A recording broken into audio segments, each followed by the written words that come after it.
ആദ്യം പറയാനുള്ളതും അവസാനം പറയാനുള്ളതും ഒരേ കാര്യമാണ്. ഇതൊക്കെ പറഞ്ഞാലും ഈമാണ്ടാണെങ്കിൽ ഒരു കാര്യം ഉണ്ടായാൽ തന്നെ ഉണ്ടാവുള്ളൂ, മുത്തുനബിനോടുള്ള താല്പര്യം സല്ലല്ലാഹു അലൈഹി വസല്ലം. അതുണ്ടെങ്കിൽ ബാക്കിയൊക്കെ ഉണ്ടാവും എന്നുള്ളതാണ്. പിന്നെ ബാക്കിയുള്ള വർത്താനമൊക്കെ അതിനെ തഈദ് ചെയ്യുന്നതിനും ബലപ്പെടുത്തുന്നതിനും വേണ്ടിയാണ്. ഖദീജ ബീവി റളിയല്ലാഹു അൻഹ പറഞ്ഞിട്ടുണ്ട്, നബി സല്ലല്ലാഹു അലൈഹി വസല്ലം അങ്ങോട്ട് നേരെ മുഖത്തോക്കി പറഞ്ഞിട്ടുണ്ട്, നബിയെ, നിങ്ങളെ അള്ളാഹു നബിയാക്കി നിയോഗിക്കുന്നതിൻ്റെ 5 വർഷങ്ങൾക്ക് മുമ്പ് നിങ്ങൾ നബിയാന്ന് എനിക്ക് മനസ്സിലായിട്ടുണ്ടായിരുന്നു. സയ്യിദത്തുന ഖദീജ, ഉമ്മുന ഖദീജ റളിയല്ലാഹു അൻഹ പറഞ്ഞു. അതിനെന്താ കാരണം എന്ന് വെച്ച് കഴിഞ്ഞാൽ, ഖദീജ ബീവിയും വറഖത്ത് ബിൻ നൗഫലും കുടുംബക്കാരാണ്, എളാപ്പ മുത്താപ്പ മക്കളിൽപ്പെട്ടതാണ്. അതുകൊണ്ട് ചെറുപ്പത്തിൽ തന്നെ ഖദീജ ബീവി വറഖത്ത് ബിൻ നൗഫലിനെ എപ്പോഴും കാണൽ പതിവുണ്ട്, സംസാരിക്കലും പതിവുണ്ട്. പ്രായം കൂടുതലുള്ള ആളാണ് വറഖത്ത് ബിൻ നൗഫൽ. പൂർവ്വകാല വേദങ്ങൾ പഠിച്ചിട്ടുള്ളൊരു പണ്ഡിതനാണ്. ഒരിക്കൽ വറഖത്ത് ഖദീജ ബീവിയോട് പറഞ്ഞു റളിയല്ലാഹു അൻഹ, അവസാനത്തെ പ്രവാചകൻ നമ്മളെ നാട്ടിലാണ് വരിക, എൻ്റെ ഒരു കാഴ്ചപ്പാടനുസരിച്ച് അദ്ദേഹം ജനിച്ചിട്ടുണ്ടെന്നാണ് എന്ന് പറഞ്ഞു. അപ്പോൾ ഖദീജ ബീവി റളിയല്ലാഹു അൻഹ ഈ നാട്ടിൽ നബിയാകാൻ പറ്റിയ ആരാണുള്ളത് എന്നൊന്ന് പരിശോധിക്കാൻ വേണ്ടി തീരുമാനിച്ചു. പൈസ ഉണ്ട്, ആൾക്കാരും ഉണ്ട്, കച്ചവടമുള്ള ജോലിക്കാരുണ്ട്, ഇഷ്ടംപോലെ പൈസയുണ്ട്. അതുകൊണ്ട് അതൊന്ന് പരിശോധിക്കാൻ വേണ്ടി ആൾ ഏർപ്പാട് ചെയ്തു. മക്കത്ത് ഓരോ മനുഷ്യന്മാരെ അരിച്ച് പെറുക്കി തെരഞ്ഞു. അബൂജാഹിൽ പറ്റൂല, അബൂ സുഫിയാൻ പറ്റൂല. ഇങ്ങനെ ഓരോരുത്തരെയും പഠിച്ചു നോക്കുമ്പോൾ പറ്റണ ഒരാളെ കിട്ടി.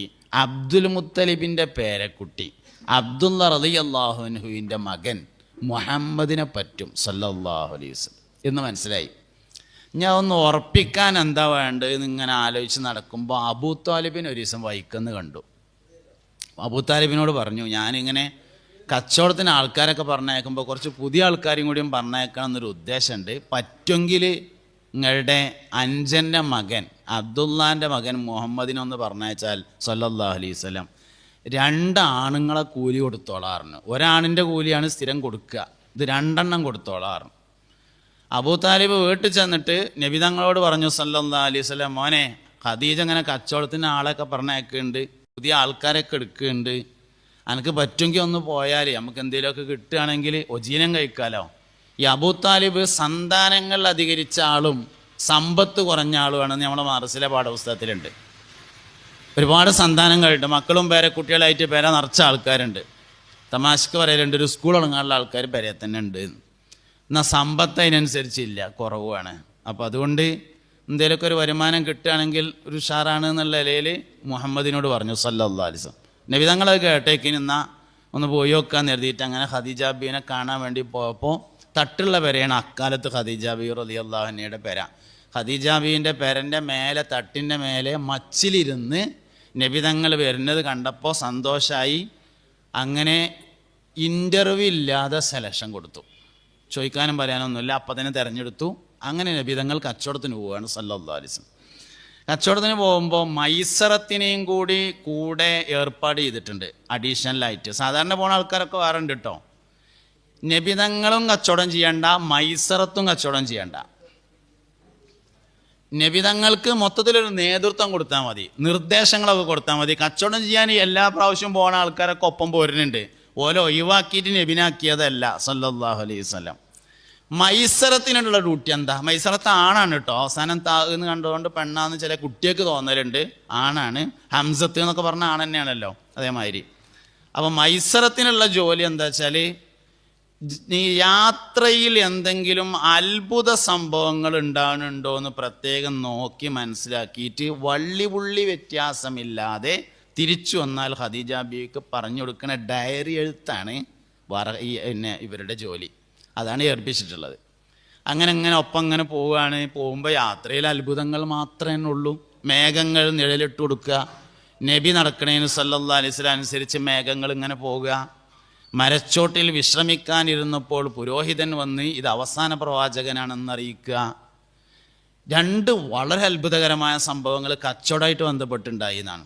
സാധാരണ ഒരു സാധനം ഒരാൾ വിൽക്കുമ്പോൾ അതിൻ്റെ ഗുണങ്ങൾ പറഞ്ഞിട്ട് വിൽക്കുക.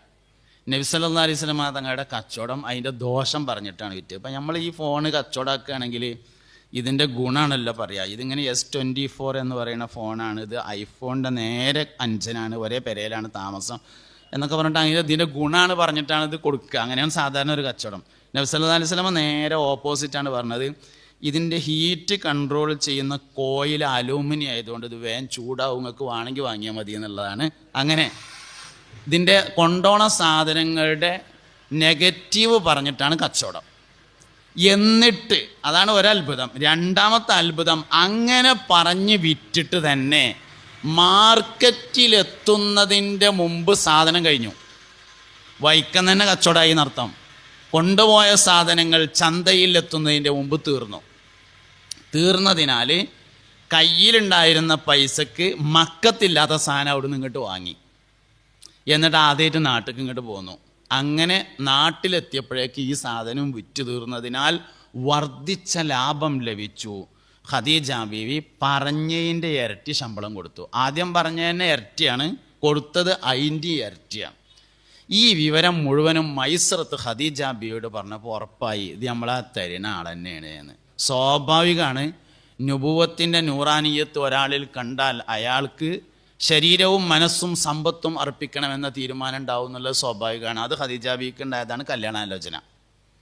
അല്ലാതെ ഞമ്മക്കിങ്ങനെ തോന്നും, ചിലപ്പം പറഞ്ഞു കേട്ടാൽ അതിങ്ങനെ ഏതോ മരത്തിൻ്റെ ചോട്ടിലിങ്ങനെ ഇരുന്ന് കണ്ട് ചുറ്റി കഴിച്ചപ്പോൾ തോന്നിയതാണ് എന്ന്. നുബുവത്തിൻ്റെ നൂറാനിയത്ത് ഉറപ്പെന്ന് തോന്നിയപ്പോൾ ഇനി ആ മനുഷ്യന് സമ്പത്ത് അർപ്പിക്കണം, ശരീരം അർപ്പിക്കണം, റൂഹും അർപ്പിക്കാൻ ഒരു വഴി മാത്രമേ ഉള്ളൂ, ഭാര്യയാകുക. അതുകൊണ്ട് അതിനെന്തേലും വഴിയുണ്ടോ എന്നുള്ളത് ആലോചിച്ചിട്ട് അതിനുള്ള ശ്രമങ്ങൾ നടത്തി ഖദീജ ബീവി റളിയല്ലാഹു അൻഹ മുസ്തഫ നബി സല്ലല്ലാഹു അലൈഹി വസല്ലമയുടെ സഹധർമ്മിണിയായി കടന്നു വന്നു. എന്നിട്ട് കുറേ കാലം കഴിഞ്ഞ് ഇസ്ലാമൊക്കെ ഉണ്ടായി, പ്രബോധനമൊക്കെ തുടങ്ങിയതിൻ്റെ ശേഷം ഒരു ദിവസം പറഞ്ഞതാണ്, നബിയെ നിങ്ങൾ അള്ളാഹു നബിയാക്കണതിൻ്റെ 5 വർഷങ്ങൾക്ക് മുമ്പ് നിങ്ങൾ നബിയാണെന്ന് ഞാൻ ഉറപ്പിച്ചിട്ടുണ്ടായിരുന്നു എന്ന് പറഞ്ഞു.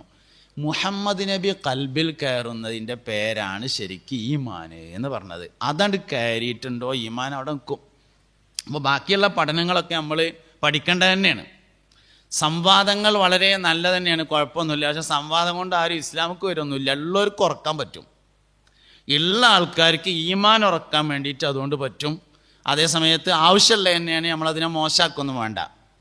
പക്ഷെ അതിന് 3 കാര്യങ്ങൾ ഉണ്ടായിരിക്കണം. ഒന്ന്, അഗാധമായ ജ്ഞാനം, അറിവുണ്ടായിരിക്കണം. രണ്ടാമത്തേത് കൂർമ്മ ബുദ്ധി ഉണ്ടായിരിക്കണം.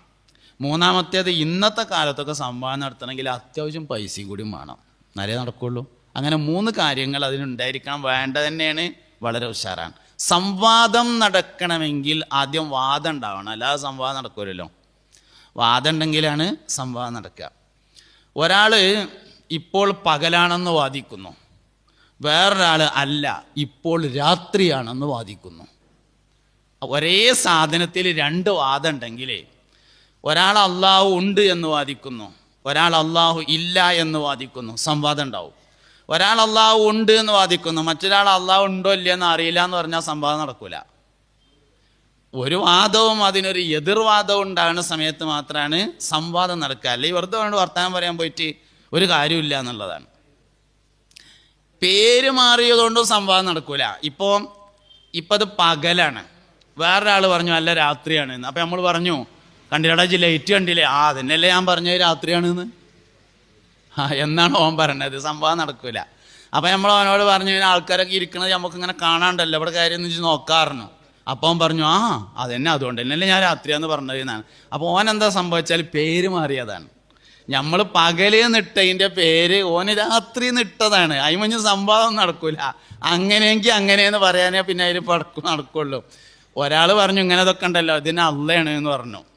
വേറൊരാൾ പറഞ്ഞു അത് പ്രകൃതിയാണ് എന്ന് പറഞ്ഞു. ഒരേ സാധനത്തിന് 2 പേരിട്ടിട്ട് പിന്നെ സംവാദം നടക്കൂലല്ലോ. അങ്ങനെ ഇടാൻ പറ്റൂല എന്നുള്ളത് വേറെ ഒക്കെ വേണമെങ്കിൽ സംവദിക്കുക എന്നുള്ളത് ഒഴിച്ചാൽ ഇട്ടാലിട്ടില്ലെങ്കിലും സംഗതി ഒന്ന് തന്നെയാണല്ലോ. പേരിൽ അങ്ങനെ ഒരു പ്രശ്നം ഉണ്ട് എന്നുള്ളതാണ്. ഇപ്പോൾ നമ്മൾ ഇലാഹിയത്തിൻ്റെ അള്ളാഹു ഉണ്ട് എന്ന വാദത്തെയാണ് ഇലാഹിയത്ത് എന്ന് പറയുന്നത്. ഇതിനെ നേരെ ഓപ്പോസിറ്റുള്ളതിനെയാണ് നമ്മൾ നിരീശ്വരവാദം എന്ന് പറയുന്നത്. അവിടെ പേരിൻ്റെ ഒരു പ്രശ്നം കിടക്കുകയുണ്ട്. കാരണം മഅബൂദായ ഇലാഹിന് അവൻ തന്നെ നൽകിയിട്ടുള്ള പേരാണ് അള്ളാഹു എന്നത്. അള്ളാഹ്ക്ക് അള്ളാഹ് എന്നുള്ള പേര് ആരിട്ടതാ? അള്ളന്നെ ഇട്ടതാണ്. മഅബൂദായ ഇലാഹിന് അവൻ തന്നെ നൽകിയിട്ടുള്ള പേരാണ് അള്ളാഹു എന്നത്. അതുകൊണ്ട് തന്നെ അതിന് പരിഭാഷ ഉണ്ടാവില്ല. പേരിന് ശരിക്കും ഇപ്പം എൻ്റെ പേരിൻ്റെ വാപ്പ എനിക്ക് ഇട്ടത് സാലിം എന്നാണ്. അഹമ്മദ് സാലിം എന്നുണ്ട്, സൗകര്യത്തിന് സാലിം എന്നാണ് പറയല്. മറ്റേത് എഴുത്തിൽ എൻ്റെ ആധാർ കാർഡിലൊക്കെ ഉണ്ടാവും എന്നുള്ളതാണ്. പറച്ചില്ല അഹമ്മദ് സാലിം ഇല്ല, സാലിം എന്ന് പറയും. സാലിം എന്ന് പറഞ്ഞാൽ ഇപ്പം നമ്മൾ മലയാളത്തിൽ അതിൻ്റെ അർത്ഥം രക്ഷപ്പെട്ടോന് എന്നാണ്. അപ്പം ഞാൻ അങ്ങനെ ഒരു ദിവസം ജുമാക്ക് പള്ളിക്കൊക്കെ നടന്നു പോകുമ്പോൾ ഒരാൾ പീഡിയക്കൊലയും എന്നിട്ട് രക്ഷപ്പെട്ടോനെ എടുക്കാ പോണതെന്ന് ചോദിച്ചാൽ ഞാൻ നോക്കൂല. കാരണം ഇതിൻ്റെ പേരല്ല. എൻ്റെ പേര് മലയാളത്തിലും സാലിമാണ്, എൻ്റെ പേര് തമിഴിലും സാലിമാണ്, എൻ്റെ പേര് ഇംഗ്ലീഷിലും സാലിമാണ്. എൻ്റെ പേര് ഇനി ഒരാൾ സംസ്കൃതത്തിൽ വർത്താനം പറയുകയാണെങ്കിൽ അതിലും പേര് സാലിം തന്നെയാണ്. മഅബൂദായ ഇലാഹിന് അവൻ നൽകിയിട്ടുള്ള പേരാണ് അള്ളാഹു എന്ന പേര്. അത് മലയാളത്തിലും അങ്ങനെ തന്നെയാണ്, അത് ഇംഗ്ലീഷിലും അങ്ങനെ തന്നെയാണ്, അത് എല്ലാ ഭാഷയിലും അങ്ങനെ തന്നെയാണ്. അതുകൊണ്ട് അങ്ങനെ തന്നെ പറയാൻ പറ്റുമെങ്കിൽ അങ്ങനെ തന്നെയാണ് പറയേണ്ടത്. പിന്നെ ചിലപ്പം ചിലയിടത്ത് വാശി പിടിച്ചാൽ നടക്കൂല. അതുകൊണ്ട് ചിലപ്പോൾ നമ്മൾ ദൈവം, ഈശ്വരൻ എന്നൊക്കെ പറയുമെന്ന് മാത്രമേ ഉള്ളൂ. അതൊന്നും അള്ളാൻ്റെ പേരല്ല. അള്ളാൻ്റെ പേര് അള്ളാഹ് തന്നെയാണ്. മനസ്സിലാകാൻ വേണ്ടി അങ്ങനെയൊക്കെ പറയുമ്പോൾ മനസ്സിലാവുക എന്നതിൽ മാത്രം അത് ഒതുങ്ങും, അതിൻ്റെ അപ്പുറത്തേക്ക് പോവില്ല എന്ന് മാത്രം. അപ്പോൾ ലോകത്ത് 4 വാദങ്ങളാണ് അള്ളാഹുമായി ബന്ധപ്പെട്ടുള്ളത്.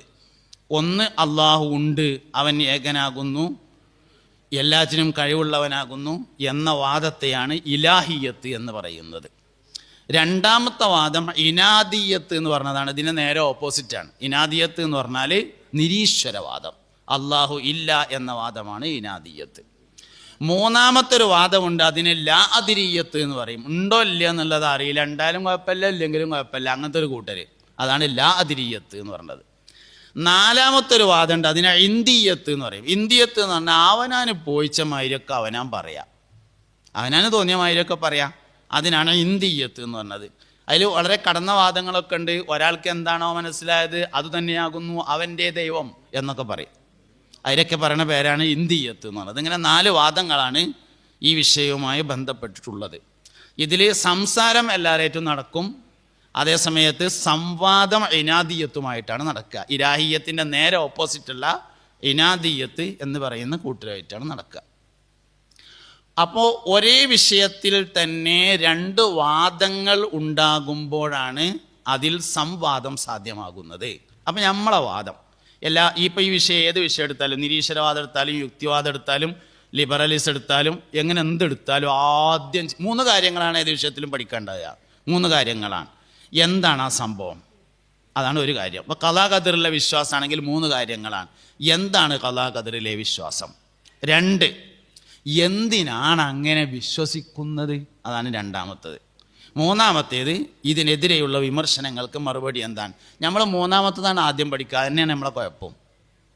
വിമർശനത്തിൻ്റെ മറുപടിയാണ് നമ്മൾ ആദ്യം പഠിക്കുക. ഓലങ്ങനെ പറഞ്ഞു, അത് തെറ്റാകുന്നു എന്ന് നമ്മളെന്താ പറയണതെന്ന് ചോദിച്ചാൽ നമുക്ക് യാതൊരു ഐഡിയ ഉണ്ടാവില്ല. അങ്ങനെയാണ്. സ്ത്രീകളും പള്ളിയും എന്ന വിഷയത്തിൽ നമ്മളെന്താ പറയണത്? പരപുരുഷന്മാർ പങ്കെടുക്കുന്ന ജുമാ ജമാഅത്തുകൾക്ക് വേണ്ടി സ്ത്രീകൾ വീട്ടിൽ നിന്ന് പുറപ്പെടാൻ പാടില്ലാത്തതാകുന്നു. കാരണം നബി സല്ലല്ലാഹു അലൈഹി വസല്ലം തങ്ങളോട് നിസ്കരിക്കാൻ വേണ്ടി പള്ളിയിൽ വരാൻ താല്പര്യം പ്രകടിപ്പിച്ച സ്ത്രീയോട് നിനക്ക് നിന്റെ വീടാണ് ഉത്തമമെന്ന് നബി സല്ലല്ലാഹു അലൈഹി വസല്ലം പറഞ്ഞിരിക്കുന്നു. ഇതാണ് നമ്മൾ പറയണേ. എല്ലാ വിഷയത്തിലും ആദ്യം നമ്മളെന്താ പറഞ്ഞതെന്ന് നമുക്കറിയണം, എന്നിട്ടല്ല പിന്നെ രണ്ടാമത്തതാണ് മറ്റോരെന്താ പറഞ്ഞതെന്ന്. 1, നമ്മളെന്താ പറയണത്, 2, എന്തിനാണ് അങ്ങനെ പറയുന്നത്, മൂന്നാമത്തെ കാര്യമാണ് ഇതിനെ വിമർശിക്കുന്നവർ എന്ത് പറയുന്നു, അതിൻ്റെ മറുപടി എന്താകുന്നു. അപ്പോൾ എല്ലാ കാര്യത്തിലും ഒന്നാമത്തെ കാര്യം ആദ്യം പഠിക്കണം.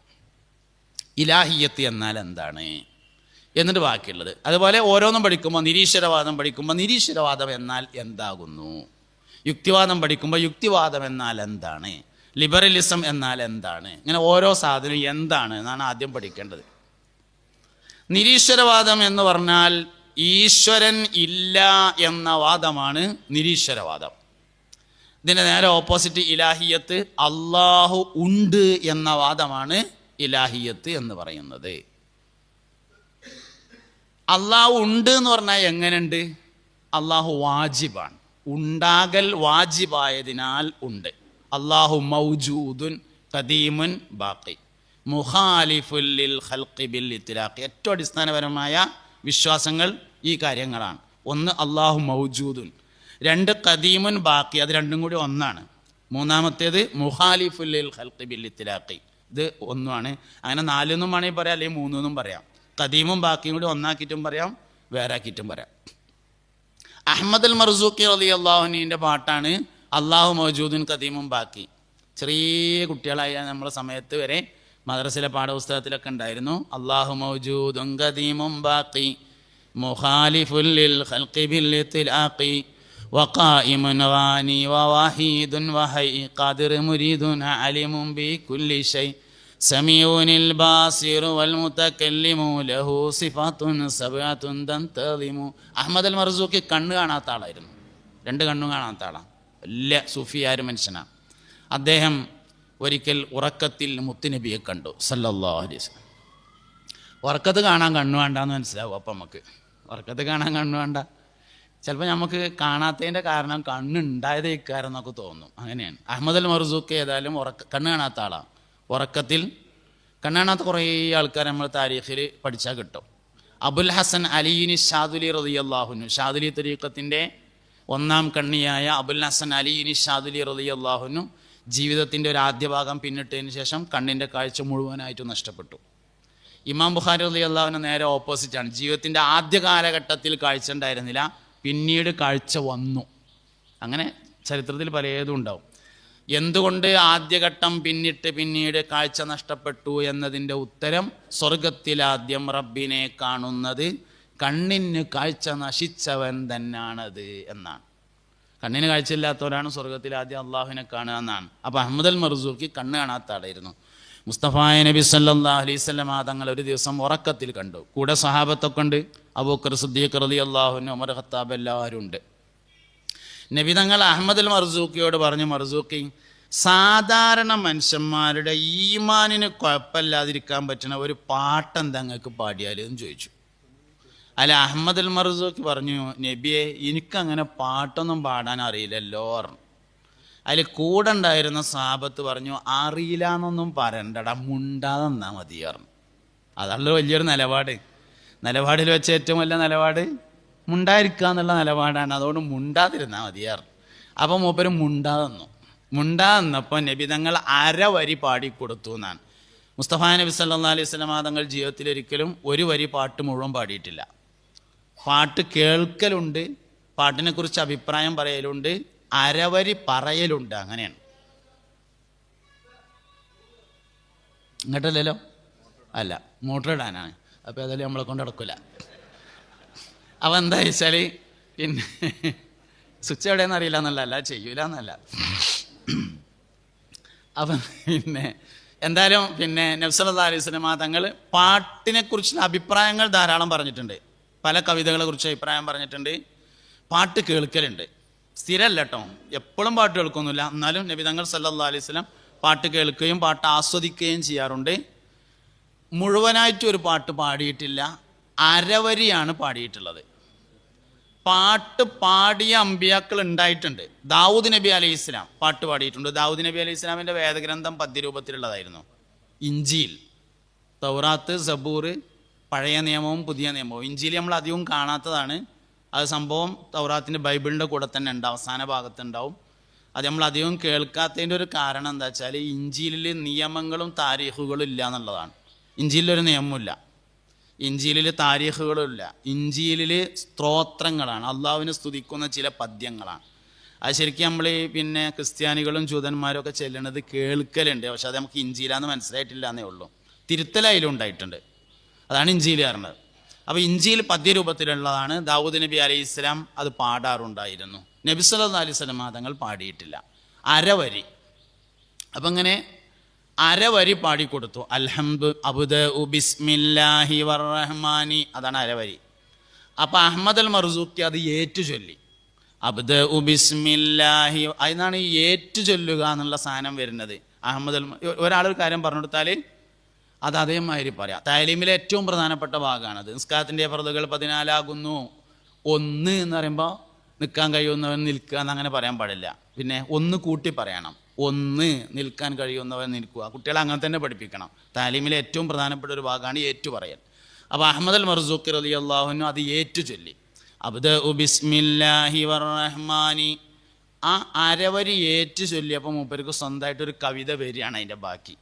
وبالرحيم دائم الإحسان الحمد لله القديم الأول الآخر الباقي بلا تحول ثم الصلاة والسلام سرمدا على النبي خير من قد وحدا وآله وصحبه ومن تبع سبيل دين الحق غير مبتدئ وبعد فاعلم بوجوب المعرفة من واجب لله شرين صفة فالله موجود قديم باقي مخالف للخلق بالاطلاق وقائم غاني وواحد وهي قادر مريد عالم بكل شيء سميع الباصر والمتكلم له صفات سبعة تنتظم 26 വരികളാണ് അദ്ദേഹം അപ്പോൾ പാടിയത്. അപ്പോൾ അതിങ്ങനെ കേട്ട് സഹാബത്തൊക്കെ ഇങ്ങനെ ആമീൻ ആമീൻ ആമീൻ എന്ന് പറഞ്ഞു എന്നാണ്. അങ്ങനെ ആ സ്വപ്നം കഴിഞ്ഞു. കുറേ ദിവസങ്ങൾക്ക് ശേഷം വീണ്ടും അഹമ്മദ് അൽ മർസൂഖി നബി തങ്ങളെ കണ്ടു സല്ലല്ലാഹു അലൈഹി വസല്ലം. അപ്പോൾ മഹാനവറുകളോട് പറഞ്ഞു, മർസൂഖി നിങ്ങൾ ആ പഴയ പാട്ട് ഒന്നുകൂടിയും പാടിക്കുകയാണ് പറഞ്ഞു. അങ്ങനെ അഹമ്മദ് അൽ മർസൂഖി രണ്ടാമതും പാടിക്കൊടുത്തപ്പോൾ എല്ലാവരും ഇങ്ങനെ ആമീൻ പറഞ്ഞു. പിറ്റേ ദിവസം നേരം പുലർന്നപ്പോൾ അദ്ദേഹം ഇങ്ങനെ ഈ പാട്ട് എല്ലാവർക്കും പാടിക്കൊടുത്ത് ഇങ്ങനെ നടക്കൽ തുടങ്ങി. അപ്പോൾ അദ്ദേഹത്തോട് ഓരോ സംശയങ്ങൾ ഇങ്ങനെ ആളുകൾ ചോദിച്ചു. ആ സംശയങ്ങളുടെ മറുപടിയാണ് ബാക്കിയുള്ള പാട്ടുകൾ. കിഫായത്തുൽ ഈമാൻ, അതിനെക്കുറിച്ചാണ് ഞാൻ പറഞ്ഞുകൊണ്ടിരിക്കുന്നത്. സബഅത്ത് കുത്തുബ് എന്ന് പറഞ്ഞാൽ കുട്ടികളൊക്കെ ദർസക്ക് ഓതാൻ പോയാൽ ആദ്യം തുടങ്ങണ അഷറത്ത് കുത്തുബ്, 10 കിതാബ് കഴിഞ്ഞാൽ പിന്നെ ഉസ്താദ്മാർ ചൊല്ലിക്കൊടുക്കണ കിതാബാണ് സബഅത്ത് കുത്തുബ്. അതിലുള്ളൊരു കിതാബാണ് കിഫായത്തുൽ അവാം, കിഫായത്തുൽ ഈമാൻ തുടങ്ങിയ പേരുകൾ, ഒരുപാട് പേരുള്ള കിതാബാണത്. അത് നമ്മൾ വല്യമ്മാൻ്റെ 14 ഗേഡിലും ഉണ്ട്. ടെൻഷൻ ഉണ്ടാവില്ല എന്നാണ് ആ പാട്ട് പാടിയാൽ, മനസ്സിന് ഇടങ്ങേറൊന്നും ഉണ്ടാവില്ല എന്നുള്ളതാണ്. അതിൽ കുറേ സ്വാലിഹ്യങ്ങളായ മനുഷ്യന്മാരുടെ പേര് പറയുന്നുണ്ട്. ഖുർആനിൽ പറഞ്ഞ 25 അമ്പിയാക്കൾ, ഉമ്മാത്തുൽ മുഅ്മിനീൻ മുസ്തഫ നബി തങ്ങൾ വഫാത്താവുമ്പോൾ ജീവിച്ചിരിപ്പുള്ള 9 ഭാര്യമാർ, ആയിഷത്തും വാ ഹഫ്സത്തും വാ സൗദ സഫിയത്തും മൈമുനത്തും വാ റംല ഹിന്ദും വ സൈനബും കദാ ജുവൈരിയ ലിൽ മുഅ്മിനീന ഉമ്മഹാത്തുൻ മർദിയ. സംഗതി അത് അറബിയിലാണെങ്കിലും മലയാളം പോലത്തെ അറബിയാണ്. ഉംറക്ക് പോയവർക്കും ഒരു അർത്ഥം വെക്കാൻ കഴിയും എന്നുള്ളതാണ് അതിൻ്റെ പ്രത്യേകത. സംഗതി അറബിയിലാണ് ആ പാട്ട്, എല്ലാവർക്കും അർത്ഥം വെക്കാൻ കിട്ടുന്ന അറബിയാണ് എന്നുള്ളതാണ്. വലിയ ഈ മുസന്നിഫുമാരുടെ ബറക്കത്താണ് ശരിക്കത്. തസ്നീഫിൻ്റെ ഒരു ബറക്കത്ത് എന്ന് പറഞ്ഞാൽ ഒരാളൊരു ഗ്രന്ഥം ഉണ്ടാക്കിയാൽ ഇത് വായിച്ചാൽ തിരിയുക എന്നുള്ളത് വളരെ പ്രധാനപ്പെട്ട ഒരു കാര്യമാണല്ലോ. അപ്പോൾ തസ്നീഫിൽ വളരെ ബറക്കത്തുണ്ടായി അദ്ദേഹത്തിന്. അങ്ങനെ ഇങ്ങനെ ചൊല്ലി. അപ്പോൾ ഇതിലേറ്റവും പ്രധാനപ്പെട്ട ആദ്യ ഭാഗമാണ് അള്ളാഹു മൗജൂദുൻ ഖദീമുൻ ബാക്കി മുഖാലിഫുല്ലിൽ ഖൽഖി ബിൽ ഇത്ലാഖി. ബാക്കിയുള്ളത് അതിൻ്റെ വിശദീകരണമാണ്. അള്ളാഹു സുബ്ഹാനഹു വ തആലക്ക് വാജിബായ 20 സിഫത്ത്, മുസ്തഹിലായ 20 സിഫത്ത്, ജായിസായ 1 സിഫത്ത്. വാജിബായ സിഫത്ത് എങ്ങനെ 20 ആയത്? ഹദീസ് പറഞ്ഞതാ? ഖുർആനിൽ എവിടെ അള്ളാഹു തആലക്ക് വാജിബായ സിഫത്ത് 20 പറഞ്ഞിട്ടൊന്നുമില്ലല്ലോ. ഹദീസിലും അള്ളാഹു സുബ്ഹാനഹു വ തആലക്ക് വാജിബായ സിഫത്ത് 20 പറഞ്ഞിട്ടില്ല, മുസ്തഹീൽ 20 പറഞ്ഞിട്ടില്ല, ജായിസ് 1 പറഞ്ഞിട്ടില്ല. പിന്നെ എങ്ങനെ 20 ആയത്? അത് 20 ആയതിൻ്റെ കാരണം അള്ളാഹുവിനെ കുറിച്ച് ഒരു മനുഷ്യന് ഉണ്ടായേക്കാവുന്ന പരമാവധി സംശയങ്ങളുടെ ഉത്തരമാണ് അള്ളാഹുവിൻ്റെ വാജിബായ 20 സിഫത്ത്. അതിൻ്റെ അപ്പുറത്തേക്ക് ഇനിയൊരു സംശയം പോകില്ല എന്നുള്ളതാണ്. അതുകൊണ്ട് 20 ആയതാണ് വാജിബ്, അതുകൊണ്ട് 20 ആയതാണ് മുസ്തഹീൽ, അതുകൊണ്ട് 1 ആയതാണ് ജായിസ്. അങ്ങനെയാണ് അള്ളാഹുവിനെ കുറിച്ച് ഒരു മനുഷ്യൻ ഉണ്ടായേക്കാവുന്ന അതിലേറ്റവും അടിസ്ഥാനപരമായ കാര്യങ്ങൾ 4. ഒന്ന്, അള്ളാഹു മൗജൂദാണ്. അപ്പം നമ്മൾ അള്ളാഹുവിൽ വിശ്വസിക്കുന്നു എന്ന് പറഞ്ഞാൽ അള്ളാഹു മൗജൂദാണെന്ന് വിശ്വസിക്കുന്നു, അള്ളാഹു ഉള്ളവനാണ് എന്ന് വിശ്വസിക്കുന്നു. എങ്ങനെ ഉള്ളവൻ? ഉണ്ടാകൽ അനിവാര്യമായവൻ. അതിനാണ് വാജിബ് എന്ന് പറയാം. ഉണ്ടാവുക എന്നതിന് 3 അവസ്ഥകളാണ്. ഉണ്ടാവുക എന്നതിന് 3 അവസ്ഥകളാണ്. നമ്മൾ കുറച്ച് അറബി ചേർത്ത് പറഞ്ഞാൽ നമുക്ക് വേഗം മനസ്സിലാവും. അങ്ങനെയാണല്ലോ. ഒന്ന് മുംകിൻ, അതുണ്ടാവലാണ്.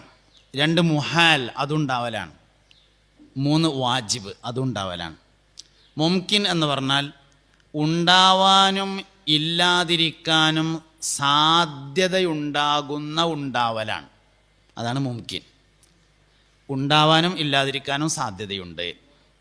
രണ്ടാമത്തേത് മുഹാലാൻ, ഉണ്ടാവാൻ പാടില്ലാത്തതിനാണ് മുഹാൽ എന്ന് പറയുക. മൂന്നാമത്തേത് വാജിബാണ്, ഉണ്ടാകൽ അനിവാര്യമായതിനാണ് വാജിബ് എന്ന് പറയാം. മൂന്നിന് ഉദാഹരണം പറയാം. ഉണ്ടാവാനും ഇല്ലാതിരിക്കാനും സാധ്യതയുള്ളത്, എനിക്ക് മറ്റൊരു മൊബൈൽ കൂടി ഉണ്ടാവാൻ സാധ്യത ഉണ്ട്, എന്നാലോ സാധ്യത ഇല്ലായ്മയുണ്ട്. ഉണ്ടാവാനും ഇല്ലാതിരിക്കാൻ, അടുത്ത മാസം 25-ാം തീയതി ഭാര്യ പ്രസവിക്കാനും പ്രസവിക്കാതിരിക്കാനും സാധ്യതയുണ്ട്, നാളെ മഴ പെയ്യാനും പെയ്യാതിരിക്കാനും സാധ്യതയുണ്ട്, മുംകിൻ. അതാണ് ഒരു ഉണ്ടാവൽ. രണ്ടാമത് മുഹാലാണ്, ഉണ്ടാവാൻ പാടില്ലാത്തതാണ്. ഉണ്ടാവാൻ പാടില്ലാത്തതെന്ന് പറഞ്ഞാൽ രാവും പകലും ഒന്നാവാൻ പാടില്ല, നടക്കൂല, ഒരു നിലക്കുണ്ടാവില്ല. അതാണ് മുഹാല്, ഉണ്ടാവാൻ പാടില്ലാത്തത്. മൂന്നാമത്തേത് വാജിബാണ്, ഉണ്ടാവൽ അനിവാര്യമായത്. അതായത് വെള്ളമുണ്ട് എന്നാൽ വെള്ളപ്പാത്രം ഉണ്ടാവൽ അനിവാര്യമാണ്. സാധനം അല്ലെങ്കിൽ ആ സാധനം നിൽക്കൂല. വെള്ളം ഉണ്ടെങ്കിൽ ആ വെള്ളത്തിൻ്റെ സ്പേസ്, ലർഫ്, അതിൻ്റെ ഒരു പാത്രം ഉണ്ടാവുക എന്നത് അനിവാര്യമാണ്. അപ്പം മുംകിൻ, ഉണ്ടാവാനും ഇല്ലാതിരിക്കാനും സാധ്യതയുള്ളത്. മുഹാൽ, അസംഭവ്യം, ഉണ്ടാവാൻ പാടില്ലാത്തത്. മുംകിൻ, സംഭവ്യം, സംഭവിക്കാവുന്നത്. മുഹാൽ, അസംഭവ്യം, സംഭവിക്കാൻ പാടില്ലാത്തത്. വാജിബ്, അനിവാര്യം, അതുണ്ടോ ഇതുണ്ട്, അതില്ലേ ഇതില്ല, അതിനാണ് വാജിബ് എന്ന് പറയുന്നത്. അള്ളാഹുവിൻ്റെ ഉണ്ടാവുക എന്നത് വാജിബാണെന്നാണ് നമ്മൾ പറയുന്നത്. അള്ളാഹുവിൻ്റെ സിഫത്തിൽ ഒന്നാമത്തേത് വാജിബ്. അപ്പം എന്താണ് ഈ വാജിബ്? ഇത് നമ്മളെന്താ വിശ്വസിക്കണതെന്നും നമ്മളെന്താ പറയണതെന്നും മനസ്സിലാക്കാൻ ഈ സമയം ഉപയോഗിച്ചാൽ ബാക്കിയുള്ളത് സിമ്പിളായിരിക്കും. KL 730293 എന്ന വാഹനം ഒന്ന് മാറ്റി കൊടുക്കണം. അപ്പോൾ അള്ളാഹുവിൻ്റെ ഇവിടെ ഇല്ല ആൾ, ചിലപ്പം ഇവിടെ ഉണ്ടായിക്കോണമെന്നില്ല, എന്തായാലും ആരും. അപ്പോൾ അതാണ് പിന്നെ വാജിബ് എന്ന് പറയുന്നത്, ഉണ്ടാവൽ അനിവാര്യമായത്. ഇത് ശ്രദ്ധിക്കണം നിങ്ങൾ, ഇത് ചെറിയ ശ്രദ്ധ പോയ സാധനം പോകും. എന്നാൽ ഇതൊക്കെ പറഞ്ഞു കഴിഞ്ഞിട്ട് അവസാനം പറയാനുള്ളത് എന്താ വെച്ചാൽ, ഈമാണ്ടാണ് ഇപ്പോൾ ഇതുകൊണ്ടൊന്നുമല്ല, മുത്തുനബിനോട് താല്പര്യമുണ്ടോ ബാക്കിയൊന്നും വേണ്ട, ഈമാണ്ടായിക്കോളും. മുത്തുനബിനോട് താല്പര്യം കുറഞ്ഞാൽ സല്ലല്ലാഹു അലൈഹി വസല്ലം വേറെ എത്ര ബുദ്ധിപരമായി നമ്മൾ അവതരിപ്പിച്ചിട്ടും കാര്യമില്ല, ഈമ നിൽക്കൂല, ആ സാധനം പോകും. അതുകൊണ്ട് അത് നമ്മൾ അടിസ്ഥാനപരമായിട്ട് മനസ്സിലാക്കി വെക്കണം. ഒരാൾക്ക് ഈമ ഉണ്ടാക്കാനാണ് നമ്മളെ ഉദ്ദേശമെങ്കിൽ മുത്തുനബിനോട് താല്പര്യം ഉണ്ടാക്കുക എന്നുള്ളതാണ് അതിനുള്ള വയ്യ്. സല്ലല്ലാഹു അലൈഹി വആലിഹി വസഹ്ബിഹി വസല്ലം. എന്നാലും നമ്മളൊക്കെ പഠിച്ചിരിക്കേണ്ടതാണ്, സംഗതിയൊക്കെ മനസ്സിലാക്കിയിരിക്കേണ്ടതാണ്. വാജിബ് എന്ന് പറഞ്ഞാൽ ഉണ്ടാവൽ. അപ്പോൾ അള്ളാഹു ഉണ്ട് എന്നത് എങ്ങനെ ഉണ്ട് എന്ന് നമ്മൾ വിശ്വസിക്കുന്നത്? വാജിബായി ഉണ്ട് എന്നതാണ് നമ്മൾ വിശ്വസിക്കുന്നത്. അള്ളാഹു മൗജൂദാണ്. എങ്ങനെ? വാജിബായ നിലയിൽ മൗജൂദാകുന്നു. അള്ളാഹു ഉണ്ടാവൽ അനിവാര്യമാണ്. എന്താ തെളിവ്? ഉജൂദു ഹാദിഹിൽ മഖ്ലൂഖാത്ത്, പ്രപഞ്ചത്തിലെ ഈ സൃഷ്ടികൾ ഉണ്ട്, അതിനാൽ അള്ളാഹു ഉണ്ട്. അതിൽ 3 കാര്യങ്ങളാണ്. 2 കാര്യം എന്തായാലും പഠിച്ചിരിക്കണം. ഒന്നാമത്തെ കാര്യം, തുടക്കമുള്ളതിന് തുടക്കക്കാരനുണ്ടാകൽ അനിവാര്യമായതിനാൽ, വാജിബായതിനാൽ അള്ളാഹു ഉണ്ട്. അതാണ് ഒരു കാര്യം. തുടക്കമുള്ളതിന് തുടക്കക്കാരനുണ്ടായിരിക്കണം, അതാണ് ഒന്നാമത്തെ കാര്യം. നല്ലൊരു ഉദാഹരണം പറയാം. എനിക്കൊരു 100 രൂപ വേണം. അപ്പം ഞാൻ എ എന്ന് പേരായ ഒരാളോട് ഒരു 100 റുപ്യ തരുമോ എന്ന് ചോദിച്ചു. അയാൾ പറഞ്ഞു തരണമെന്നൊക്കെ ഉണ്ട്, പക്ഷെ എൻ്റെ അടുത്ത് ഇല്ല, ഞാൻ ആരോടെങ്കിലും ഒന്ന് ചോദിച്ചു നോക്കട്ടെ എന്ന് പറഞ്ഞിട്ട് ബി എന്ന ആളോട് ചോദിച്ചൊരു 100 റുപ്യ തരുമോ. ബി പറഞ്ഞു തരണമെന്നൊക്കെ ഉണ്ട്, എൻ്റെ അടുത്ത് ഇല്ല, ഞാൻ ആരോടെങ്കിലും ഒന്ന് ചോദിച്ചു നോക്കട്ടെ. സിനോട് ചോദിച്ചു, സി ഡിനോട് ചോദിച്ചു. അങ്ങനെ കുറേ അങ്ങോട്ട് പോയപ്പോൾ എനിക്കൊരു 100 റുപ്യ കിട്ടിയെന്ന് വിചാരിക്കുക. അപ്പോൾ മനസ്സിലായി ഏതോ ഒരാൾ ചോദിക്കാതെ എടുത്തു കൊടുത്തു എന്ന് മനസ്സിലായി. അല്ലെങ്കിൽ കിട്ടൂല. ഏതെങ്കിലും കിട്ടിയിട്ടുണ്ട്, 100 റുപ്യ കയ്യിലെത്തി കീശയിൽ ഇരിക്കുന്നുണ്ടെങ്കിൽ മനസ്സിലായി ആരോ ഒരാൾ അതിൻ്റെ അപ്പുറത്തൊരാളോട് ചോദിക്കാതെ ഒരു 100 റുപ്യ എടുത്തു കൊടുത്തിട്ടുണ്ട്. അപ്പോൾ തുടക്കമുള്ളതിന് തുടക്കക്കാരനുണ്ടാവൽ വാജിബാണ്. അതിൻ്റെ ഒരു രണ്ടാമത്തെ അനുഭവമുണ്ട്, അതിൻ്റെ ഒരു അനുബന്ധമുണ്ട്. ആ തുടക്കക്കാരനെ മറ്റൊരാൾ തുടങ്ങാൻ പാടില്ലാത്തതാണ്. അതാണ് മൗജൂദുൻ ഖദീം. തുടക്കക്കാരനെ മറ്റൊരാൾ 100 റുപ്യ ഒരാൾ എടുത്തു കൊടുത്തില്ലേ, അയാൾക്ക് ഇനി ഒരാൾ എടുത്തു കൊടുക്കാൻ പാടില്ല. എന്തുകൊണ്ട്? അയാൾക്ക് വേറൊരാൾ എടുത്തു കൊടുക്കണമെങ്കിൽ കിട്ടൂലല്ലോ, പിന്നെ അയാൾക്ക് വേറെ ആൾ കൊടുക്കണ്ടേ, അതിന് അയാൾക്ക് വേറെ ആൾ കൊടുക്കണ്ടേ. അങ്ങനെ അവസാനം നോക്കുമ്പോൾ എനിക്ക് 100 റുപ്യ കിട്ടൂലല്ലോ. കിട്ടി എന്നാൽ മനസ്സിലായി ഒരാൾ തുടങ്ങിയിട്ടുണ്ടെന്ന്. അതിൻ്റെ അനുബന്ധമാണ് അയാളെ മറ്റൊരാൾ തുടങ്ങാൻ പാടില്ല എന്നത്. അപ്പോൾ അള്ളാഹു വാജിബാണ്. ഈ പ്രപഞ്ചത്തിൽ കണ്ടു കാണപ്പെട്ട എല്ലാ സാധനങ്ങൾക്കും തുടക്കമുണ്ട്. അതിനാൽ അതിനൊരു തുടക്കക്കാരനുണ്ടായിരിക്കണം എന്നതിനാൽ അള്ളാഹു, ഇതാണ് ഒരു കാര്യം. ഇനി അതിൽ മനസ്സിലാക്കേണ്ട രണ്ടാമത്തൊരു കാര്യമുണ്ട്. അതൊക്കെ നമ്മൾ സ്കൂൾ കുട്ടികളൊക്കെ ഉള്ളതുകൊണ്ട് എന്തായാലും മനസ്സിലാക്കിയിരിക്കണം. ഡിസൈൻ ഉള്ള എല്ലാ വസ്തുക്കൾക്കും ഡിസൈനർ ഉണ്ടായിരിക്കണം. ആ ഡിസൈനറെ മറ്റൊരാൾ ഡിസൈൻ ചെയ്യാൻ പാടില്ലാത്തതാണ്. ഉദാഹരണമായിട്ട് ഈ ചുമരുമേ ഒരു ചിത്രമുണ്ട്. ചിത്രമുള്ളത് കൊണ്ട് ചിത്രക്കാരൻ ഉണ്ടായിരിക്കണം. ആ ചിത്രക്കാരനെ മറ്റൊരു ചിത്രകാരൻ ഉണ്ടാവാൻ പാടില്ല. കാരണം ചിത്രകാരൻ വരക്കപ്പെടുന്ന വസ്തുവല്ല. നല്ലോണം മനസ്സിലാക്കണേ. വലിയൊരു 4 ഡോറുള്ള ഫ്രിഡ്ജ് സാംസങ്ങിൻ്റെ ഇങ്ങനെ ഇരിക്കുകയാണ്. അതിൻ്റെ മേലെ ഒരു ജാമിൻ്റെ പാത്രം ഇങ്ങനെ ഇരിക്കുന്നുണ്ട്. ജാമിൻ്റെ പാത്രം സ്വമേധയാ മറിഞ്ഞ് ബ്രെഡിൻ്റെ പാക്കറ്റിൽ നിന്ന് ഒരു ബ്രെഡുമ്മേ ലവ് ചിഹ്നത്തിൻ്റെ മാതിരി അങ്ങോട്ടായി ഉണ്ടാവില്ല. എങ്ങനെങ്കിലും ആണെങ്കിൽ ചിലപ്പോൾ ആവും. ലവ് ചിഹ്നത്തിൻ്റെ മാതിരി ഡിസൈൻ ആയിട്ടുണ്ടോ, ഡിസൈനർ ഉണ്ടാവും. അല്ലാതെ ഡിസൈൻ ഉണ്ടാവില്ല. എന്തെങ്കിലുമൊക്കെ ഉണ്ടാകുകയാണെങ്കിൽ ആയിട്ടുണ്ടാവും. അങ്ങനെയല്ലല്ലോ ഇപ്പോൾ ആകണത്. മനുഷ്യന്മാരെ കണ്ണ് എത്ര കാലം കഴിഞ്ഞിട്ടും തന്നെയാണ്. കയ്യിൻ്റെ അടിക്ക് ഒരു കാരണവശാലും ആകണില്ല. ജാമിൻ്റെ പാത്രം മറിഞ്ഞതാണെങ്കിൽ ഒരാൾക്ക് ചന്തിമ്മേ, അങ്ങനെ ഒരാൾക്ക് കയ്യിൻ്റെ അടിയിൽ ഇങ്ങനെയൊക്കെയുള്ള ഉണ്ടാവുക. എല്ലാവർക്കും തന്നെയാണ്. ഡിസൈനിങ് ഉണ്ട്. ലഖദ് ഖലഖനൽ ഇൻസാന ഫി അഹ്സനി തഖ്വീം. ഡിസൈനിങ് ഉണ്ട്. അതിനാൽ ഡിസൈനർ ഉണ്ടായിരിക്കണം, അല്ലാതെ നടക്കൂല. ചിത്രമുണ്ട്, ചിത്രകാരനുണ്ടായിരിക്കണം. ആ ചിത്രകാരനെ മറ്റൊരാൾ ചിത്രീകരിച്ചതാവാൻ പാടില്ല. എന്തുകൊണ്ട്? ചിത്രകാരൻ വരക്കപ്പെടുന്നതല്ല. ഒരു പാട്ട് കേട്ടു നമ്മൾ, നല്ലൊരു പാട്ട്. ആരാ ആ പാട്ട് പാടിയത്? വിടൽ മൈദുക്കയാണ് പാടിയത്. അപ്പോൾ ഒരു പാട്ട് പാടി, ആയിക്കോട്ടെ. ആ പാട്ട് ആര് പാടി? വിടൽ മൊയ്തുക്ക പാടി. വിടൽ മൊയ്തുക്കാനെ ആരാണ് പാടിയത് എന്ന് ചോദിക്കാൻ പറ്റില്ല. കാരണം വിടൽ മൊയ്തുക്ക പാടപ്പെടുന്ന വസ്തു അല്ലല്ലോ. ചിത്രമുണ്ടെങ്കിൽ ചിത്രകാരനുണ്ടാവണം. ചിത്രകാരനെ വേറെ ആൾ വരക്കാം. ഈ കണ്ടു കാണപ്പെട്ട എല്ലാ സാധനത്തെയും ആരാ ഡിസൈൻ ചെയ്തത്? അള്ളാഹു തആല. അള്ളാനെ ആരാ ഡിസൈൻ ചെയ്തതെന്ന് ചോദിക്കാൻ പറ്റില്ല. കാരണം എന്താണ്? പാട്ടുകാരൻ പാടപ്പെടുന്ന വസ്തുവല്ല. ആ ചോദ്യം ഏതുപോലെയാണ്? യേശുദാസൻ ആരാ പാടിയത് എന്ന് ചോദിക്കുമ്പോഴത്തെ ചോദ്യമാണ് എന്നർത്ഥം. അദ്ദേഹം പാടും. അദ്ദേഹം പാടപ്പെടുന്ന വസ്തുവായിരിക്കാൻ പാടില്ലല്ലോ. അതിനാൽ ഡിസൈൻ ഉള്ള വസ്തുക്കൾക്ക് ഡിസൈനർ ഉണ്ടായിരിക്കണം. ഡിസൈനറെ മറ്റൊരാൾ ഡിസൈൻ ചെയ്യാൻ പാടില്ലാത്തതാകുന്നു. എല്ലാ വസ്തുക്കളെയും അള്ളാഹു സംവിധാനിച്ചതാണ്. അള്ളാഹുവിനെ മറ്റൊരാൾ സംവിധാനിച്ചതായിരിക്കാൻ പാടില്ലാത്തതാണ്. ആ കാരണം കൊണ്ട് അള്ളാഹു വാജിബാകുന്നു. ഇതാണ് അള്ളാഹു ഉണ്ട് എന്ന നമ്മുടെ വിശ്വാസം എന്ന് പറയുന്നത്. നമ്മളെ വിശ്വാസം ഉറപ്പിച്ചിട്ട് അതിൻ്റെ തെളിവുകളൊക്കെ ഇത് മനസ്സിലാക്കുന്നതോടെ തന്നെ ബാക്കി സംശയം ഓട്ടോമാറ്റിക്കായിട്ട് പോകും. ഇനി ചോദിക്കാൻ ഉണ്ടാവില്ല. ശരിക്കും ചോദ്യം എൻ്റെ കൂടെ തന്നെ പോയിട്ടുണ്ടാവും. പിന്നെ എന്തെങ്കിലുമൊക്കെ ചോദിക്കാൻ കരുതിയിരിക്കുകയാണെങ്കിൽ അവനോട് വർത്തമാനം പറഞ്ഞിട്ട് കാര്യമില്ല. ചോദ്യങ്ങൾ ചോദിക്കുക എന്ന് പറഞ്ഞാൽ ഉത്തരം പറയുകയും സാധ്യമാവണമെങ്കിൽ എന്തെങ്കിലും ഒരു നിയമത്തിൻ്റെ മേൽ രണ്ടുപേരും ഒക്കണം. ഏതെങ്കിലും ഒരു നിയമത്തിൻ്റെ അടിസ്ഥാനത്തിലെ ചോദ്യം ചോദിക്കാനും ഉത്തരം പറയാനും കഴിയുള്ളൂ. ഒന്നും ബാധകമല്ലാത്ത ഒരാളാണെങ്കിൽ പിന്നെ അവനോട് ഒരിക്കലും വർത്തമാനം പറയാനൊന്നും കഴിയില്ല. അവന് തൗഫീക്കില്ല എന്ന് തീരുമാനിക്കാൻ മാത്രമേ കഴിയുള്ളൂ. അതാണ് സംഗതി.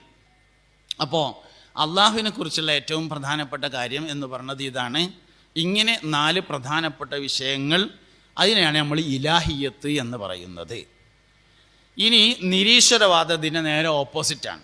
എങ്കിലൊരു നിരീശ്വരവാദിയാണെങ്കിൽ ആ നിരീശ്വരവാദിയോട് അയാൾ പറയണ എന്താണ് നിരീശ്വരവാദമെന്ന്. ചിലവർ ഈശ്വരൻ എന്നതിന് പ്രകൃതി എന്ന് പേരിട്ടുണ്ടായിരിക്കും. ഓനത് കാര്യം പറഞ്ഞ് മനസ്സിലാക്കി കൊടുത്താൽ മതി. നീ എന്താണോ പ്രകൃതി എന്നതുകൊണ്ട് ഉദ്ദേശിച്ചത് അത് തന്നെയാണ് ഞങ്ങൾ അള്ളാഹു എന്നതുകൊണ്ട് ഉദ്ദേശിച്ചിട്ടുള്ളത്. അങ്ങനെ പറഞ്ഞ് മനസ്സിലാക്കി കൊടുക്കേണ്ട കാര്യമേ അപ്പം ആ വിഷയത്തിൽ ഉണ്ടാവുള്ളൂ എന്നതാണ് നമ്മൾ മനസ്സിലാക്കേണ്ട കാര്യം. ഇനി നമ്മൾ അടുത്തൊരു വിഷയത്തിലേക്ക് പോകുമ്പോൾ യുക്തിവാദം. ഞാനൊന്ന് നിരീശ്വരവാദമാണ് പറഞ്ഞത്, നമ്മളെ സൈഡ് മാത്രമാണ് പറഞ്ഞിട്ടുള്ളത്. അതാണ് ആദ്യ ഭാഗം, അതാണ് നമ്മൾ പഠിക്കേണ്ടതുള്ളൂ, ബാക്കി പഠിഞ്ഞോളും. രണ്ടാമത്തത് യുക്തിവാദം. എന്താണ് യുക്തിവാദം എന്ന് പറഞ്ഞാൽ നളർ ഇസ്തിദലാലി എന്ന നമ്മളെ കിതാബിലൊക്കെ പറഞ്ഞിട്ടുള്ള സാധനമാണ് യുക്തിവാദം എന്ന് പറഞ്ഞത്. ചിന്തയുടെയും തെളിവിൻ്റെയും അടിസ്ഥാനത്തിൽ മാത്രം കാര്യങ്ങളെ വിലയിരുത്തുകയും മനസ്സിലാക്കുകയും ഉൾക്കൊള്ളുകയും എല്ലാം ചെയ്യുന്നതിനാണ് യുക്തിവാദം എന്ന് പറയുന്നത്. നളർ ചിന്ത, ഇസ്തിദലാൽ തെളിവ്. അതിൽ നളറിനെയാണ് യുക്തി എന്ന് പറയുന്നത്, ഇസ്തിദലാലിനെയാണ് സയൻസ് എന്ന് പറയുന്നത്. അങ്ങനെയാണ് ഇപ്പം ഇന്ന് പ്രയോഗത്തിലുള്ളത്. നളർ എന്ന് പറയുന്നത് ആണ് ചിന്തകൾ. അള്ളാഹു, ഞാൻ ആദ്യം തുടക്കത്തിൽ പറഞ്ഞു, അള്ളാഹു എന്നത് മസ്തിഷ്ക ബുദ്ധിയിൽ ഒതുങ്ങുന്നതല്ല. അള്ളാഹുവിലുള്ള വിശ്വാസം ഒതുങ്ങൂല, അതിൻ്റെ അനുബന്ധങ്ങളും ഒതുങ്ങൂല. ആദ്യം നമ്മൾ മനസ്സിലാക്കേണ്ടത് ഒതുങ്ങൂല എന്നുള്ളതാണ്. ഇപ്പോൾ ഉദാഹരണം പറയാം, മരിക്കുമ്പോൾ വേദന ഉണ്ടാവും, ശക്തമായ വേദനയായിരിക്കും. ഇന്നലിൽ മൗത്തില സക്കറാത്ത്, തീർച്ചയായും മരണത്തിന് ശക്തമായ വേദന ഉണ്ട്. സത്യത്തിൽ മരിക്കണതിൻ്റെ മുമ്പ് ബോധം പോവുമല്ലോ. ബോധാവസ്ഥയിൽ ഒരാൾ മരിക്കൂല, അബോധാവസ്ഥയിലാണ് മരിക്കുക. ഒരാൾ 5 സെക്കൻഡോട് മരിക്കുകയാണെങ്കിലും ആദ്യം അബോധാവസ്ഥ ഉണ്ടാവും, പിന്നെ മരണം ഉണ്ടാവും, അങ്ങനെ ഉണ്ടാവുക. ഒരാൾ ബോധത്തിൽ നിന്ന് അബോധാവസ്ഥയിലേക്ക് പോകുന്നതിൻ്റെ ആദ്യത്തെ പടി കണ്ണ് ചിമ്പലാണ്, കണ്ണ് യാത്ര പറയലാണ്. ബോധത്തിൽ നിന്ന് ഇവിടെ കണ്ണിമ്പിരിക്കണവർ അങ്ങനെയൊന്നൊന്നല്ല കേട്ടോ ഞാനീ പറയണേ, ഞാൻ അത് വിചാരിക്കണ്ട, അത് അങ്ങനെയൊന്നും പറയണില്ല. ഏതായാലും ഒരു കണ്ണുറക്കാൻ അത് കാരണമായി എന്നുള്ളത് സന്തോഷമുണ്ട്. എന്തായാലും ഒരു മനുഷ്യൻ ബോധാവസ്ഥയിൽ നിന്ന് അബോധാവസ്ഥയിലേക്ക് പോകുന്നതിൻ്റെ ആദ്യപടി എന്ന് പറയുന്നത് കണ്ണ് യാത്ര പറയലാണ്. ദുനിയാവിലേക്ക് അവസാനമായി തുറക്കുന്നതും കണ്ണാണ്, ദുനിയാവിൽ നിന്ന് ആദ്യമായി അടക്കുന്നതും കണ്ണാണ്. കുട്ടികൾ മുഖത്തേക്ക് നോക്കൂലല്ലോ ശരിക്ക്, എവിടേക്കേലും ഇങ്ങനെ നോക്കുക ചെയ്യുക. പിന്നെ ഇങ്ങനെ ആദ്യം ഉമ്മാനെ നോക്കും, പിന്നെ വാപ്പാനെ നോക്കും, അങ്ങനെ മെല്ലെ മെല്ലെ കുറേ ദിവസങ്ങൾക്ക് ശേഷമാണ് നോട്ടം സ്റ്റാർട്ട് ചെയ്യണത്. അപ്പോൾ ഭൂമിയിലേക്ക് ആദ്യമായി തുറക്കുന്ന വസ്തു കണ്ണാണ്. ഭൂമിയിൽ നിന്ന് ഒരാൾ ആദ്യമായി അടക്കുന്നതും കണ്ണാണ്. ഫസ്റ്റ് നോട്ടാണ് അവസാനിപ്പിക്കുക. നമുക്ക് തോന്നും വാപ്പ നമ്മൾ തന്നെ നോക്കണത് എന്ന്, പക്ഷെ നോട്ടം ആദ്യം പോകും. നോട്ടം പോകലാണ് അബോധാവസ്ഥയിലേക്ക് പോകുന്നതിൻ്റെ ഫസ്റ്റ് സ്റ്റേജ്. അപ്പോൾ അബോധാവസ്ഥയിലേക്ക് പോയാൽ ശരിക്ക് വേദന അറിയാൻ പാടില്ല. ഇപ്പം നമ്മളൊരു 8 മണിക്കൂർ നീണ്ടു നിൽക്കുന്ന ഒരു സർജറി നടത്തുകയാണെങ്കിൽ അവനെ ബോധം കെടുത്തുകയാണ് ചെയ്യുക. ബോധം കെടുത്തിയാൽ പിന്നെ വേദന അറിയില്ല എന്നുള്ളതാണ്. അപ്പോൾ ഏതൊരു മനുഷ്യനും ബോധാവസ്ഥയിൽ അല്ല മരിക്കുന്നത്. അതുകൊണ്ടാണ് മൻ കാന ആഖിറു കലാമിഹി ഖൗലു ലാ ഇലാഹ ഇല്ലല്ലാഹ്, ആരെങ്കിലും ഒരാളുടെ അവസാനത്തെ വാക്ക് ലാ ഇലാഹ ഇല്ലല്ലാഹ് എന്ന് ആയാൽ എന്നാണ് പറഞ്ഞത്, ആക്കിയാൽ എന്നല്ല. ആക്കാൻ കഴിയൂല, ഓട്ടോമാറ്റിക്കാണ്, ആവുകയാണ് യഥാർത്ഥത്തിൽ. അപ്പം ഈ അബോധാവസ്ഥയിലാണ് മൗത്ത് നടക്കുന്നത്, മരണം നടക്കുന്നത്. എങ്കിൽ ഒരു 8 മണിക്കൂർ നീണ്ടു നിൽക്കുന്ന സർജറിക്ക് വേദന അറിയാതിരിക്കാൻ വേണ്ടി നമ്മൾ ബോധം കെടുത്തുകയാണ് ചെയ്യുക. അങ്ങനെ നമ്മൾ എങ്ങനെ ആലോചിച്ചാലും ബോധ അവസ്ഥയിലല്ല അബോധാവസ്ഥയിലാണ് മരിക്കുന്നത് എന്നതിനാൽ വേദന ഇല്ലാതിരിക്കുകയാണ് വേണ്ടത്. പക്ഷേ വേദനയുണ്ടെന്നാണ് നമ്മൾ വിശ്വസിക്കുന്നത്. കാരണം മുഹമ്മദ് നബി അള്ളാഹുവിൻ്റെ റസൂലാണ് സല്ലല്ലാഹു അലൈഹി വസല്ലം. വേറൊരു കാരണം ഇതിനില്ല.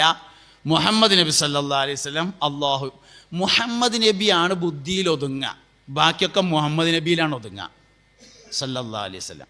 നമ്മളെ ബുദ്ധിയിൽ ഒതുങ്ങണ സാധനം മുഹമ്മദ് നബിയാണ് സല്ലല്ലാഹു അലൈഹി വസല്ലം. അതുകൊണ്ട് തന്നെ നമുക്ക് ഒരു വസ്തുവിനെയും അള്ളാഹു തന്നിട്ടില്ല, നമുക്ക് മുഹമ്മദ് നബിനെ തന്നു, ബാക്കിയൊക്കെ മുഹമ്മദ് നബി തന്നു. നിസ്കാരം അള്ളാഹു തആല നമുക്ക് തന്നിട്ടില്ലല്ലോ. നിസ്കാരം അള്ളാഹു മുഹമ്മദ് നബി സല്ലല്ലാഹു അലൈഹി വസല്ലമക്ക് കൊടുത്തിട്ട് നബിതങ്ങൾ നമുക്ക് തന്നു. ഖുർആൻ അള്ളാഹു തആല നമുക്ക് തന്നല്ലോ. അൽഹംദുലില്ലാഹില്ലദി അൻസല അലാ അബ്ദിഹി, ഇബാദിഹി അല്ല, അലാ അബ്ദിഹിൽ കിതാബ വലം യജ്അൽ ലഹു ഇവജാ. മുഹമ്മദ് നബി സല്ലല്ലാഹു അലൈഹി വസല്ലമ നമുക്ക് തന്നു. നോമ്പ് അള്ളാഹു തആല മുഹമ്മദ് നബി സല്ലല്ലാഹു അലൈഹി വസല്ലമ തങ്ങൾക്ക് കൊടുത്തിട്ട് നബിതങ്ങൾ ഞമ്മക്ക് അള്ളാഹു തആല തന്നത് മുഹമ്മദ് നബിയെ തന്നു സല്ലല്ലാഹു അലൈഹി വസല്ലം. അതാണ് ഈമാൻ്റെ. അപ്പം നബി തങ്ങളോടുള്ള താല്പര്യവും ബന്ധവും ഇതെല്ലാമാണ് ഈമാൻ എന്ന് പറയുന്ന സംഗതി. ബാക്കിയുള്ളതൊക്കെ അതിൻ്റെ. അപ്പോൾ എന്താ പറഞ്ഞുകൊണ്ടിരിക്കുന്ന ആശയം, വിശ്വാസപരമായ കാര്യങ്ങൾ എന്ന് പറയുന്നത് മസ്തിഷ്ക ബുദ്ധിയിൽ ഒതുങ്ങുന്നതല്ല. ബുദ്ധിയിൽ ഒതുങ്ങുന്നതല്ല എന്ന് പറയരുത്. കാരണം ഇസ്ലാമിക കാഴ്ചപ്പാടനുസരിച്ച് ബുദ്ധി 3 തരത്തിലുണ്ടെന്നാണ്. ഒന്ന് മസ്തിഷ്ക ബുദ്ധിയുണ്ട്, ഒന്ന് ഹൃദയ ബുദ്ധിയുണ്ട്, മൂന്നാമത്തെ ഒരു ബുദ്ധിയും കൂടിയുണ്ട്, ആമാശയ ബുദ്ധി എന്ന് പറയുന്നൊരു ബുദ്ധിയും കൂടിയുണ്ട്. അതിൽ ബുദ്ധിയുടെ കേന്ദ്രമായി കണക്കാക്കപ്പെടുന്നത് സാധാരണഗതിയിൽ മസ്തിഷ്കമാണ്. അതുകൊണ്ടാണ് നമ്മൾ മസ്തിഷ്ക ബുദ്ധിയിൽ ഒതുങ്ങുന്നതല്ല എന്ന് പറഞ്ഞത്. ഈമാൻ പറഞ്ഞോടത്ത് ഖുർആൻ പറഞ്ഞത് ലഹും ഖുലൂബുല്ലാ യഖിലൂന ബിഹാ എന്നാണ്. അവർക്ക് ചിന്തിക്കാത്ത തലണ്ട് എന്നല്ല, ചിന്തിക്കാത്ത ഹൃദയമുണ്ട് എന്നാണ്. അപ്പം ഹൃദയബന്ധിതമാണ് ഈമാന്. അതുകൊണ്ടുള്ള ഹൃദയം വർക്ക് ചെയ്യാത്തതുകൊണ്ട് ഈമാൻ ഉണ്ടായില്ല എന്ന് പറഞ്ഞത്. അതിന്ന് മനസ്സിലാവും മസ്തിഷ്ക ബന്ധിതം അല്ല ഈമാൻ എന്ന് മനസ്സിലാവും. നമ്മൾ ഈ പറയുന്ന നെളുർ എന്ന് പറയുന്ന സാധനം മസ്തിഷ്ക ബന്ധിതമാണ്. അതിന് കുഴപ്പമൊന്നുമില്ല, അതിന് പ്രശ്നമൊന്നുമില്ല. യുക്തിവാദം എന്ന് പറഞ്ഞാൽ യുക്തിയും യുക്തിവാദവും രണ്ടാണ്. യുക്തി എന്ന് പറഞ്ഞാൽ ഹിക്മത്താണ്. യുക്തി എന്ന് പറഞ്ഞ സാധനം ഹിക്മത്താണ്. അതിന് ഇസ്ലാമികമായ യുക്തിവാദം എന്ന് മനസ്സിലാക്കാൻ വേണ്ടി പറയാം. അപ്പോൾ യുക്തിവാദം എന്ന് പറയില്ല എന്നുള്ളത് വേറൊരു വിഷയമാണ്. എന്നാലും സാധനം യുക്തി തന്നെയാണ്. ഹിക്മത്ത് 2 എണ്ണം ഉണ്ട്. അൽ ഹിക്മയുമുണ്ട്, ഹിക്മയുമുണ്ട്. അൽ ഹിക്മ എന്ന് പറയുന്നത് അറിയപ്പെട്ട ഹിക്മത്ത് എന്ന് പറയാം. അലിഫ്ലാം മാരിഫൈഡ് അലിഫ്ലാം. അത് പറഞ്ഞാൽ അൽ ഹിക്മ എന്ന് പറയുന്നത് ഹാക്കിമിൽ നിന്ന് വാരിതായതിനാണ് അൽ ഹിക്മ എന്ന് പറയുന്നത്. ഐഡിയ ആണ്, എവിടുന്ന് കിട്ടിയ ഐഡിയ ആണ് എന്നുള്ളതിന് ഉത്തരം ഉണ്ടെങ്കിൽ അൽ ഹിക്മയാണ്. ഉദാഹരണം പറയാം.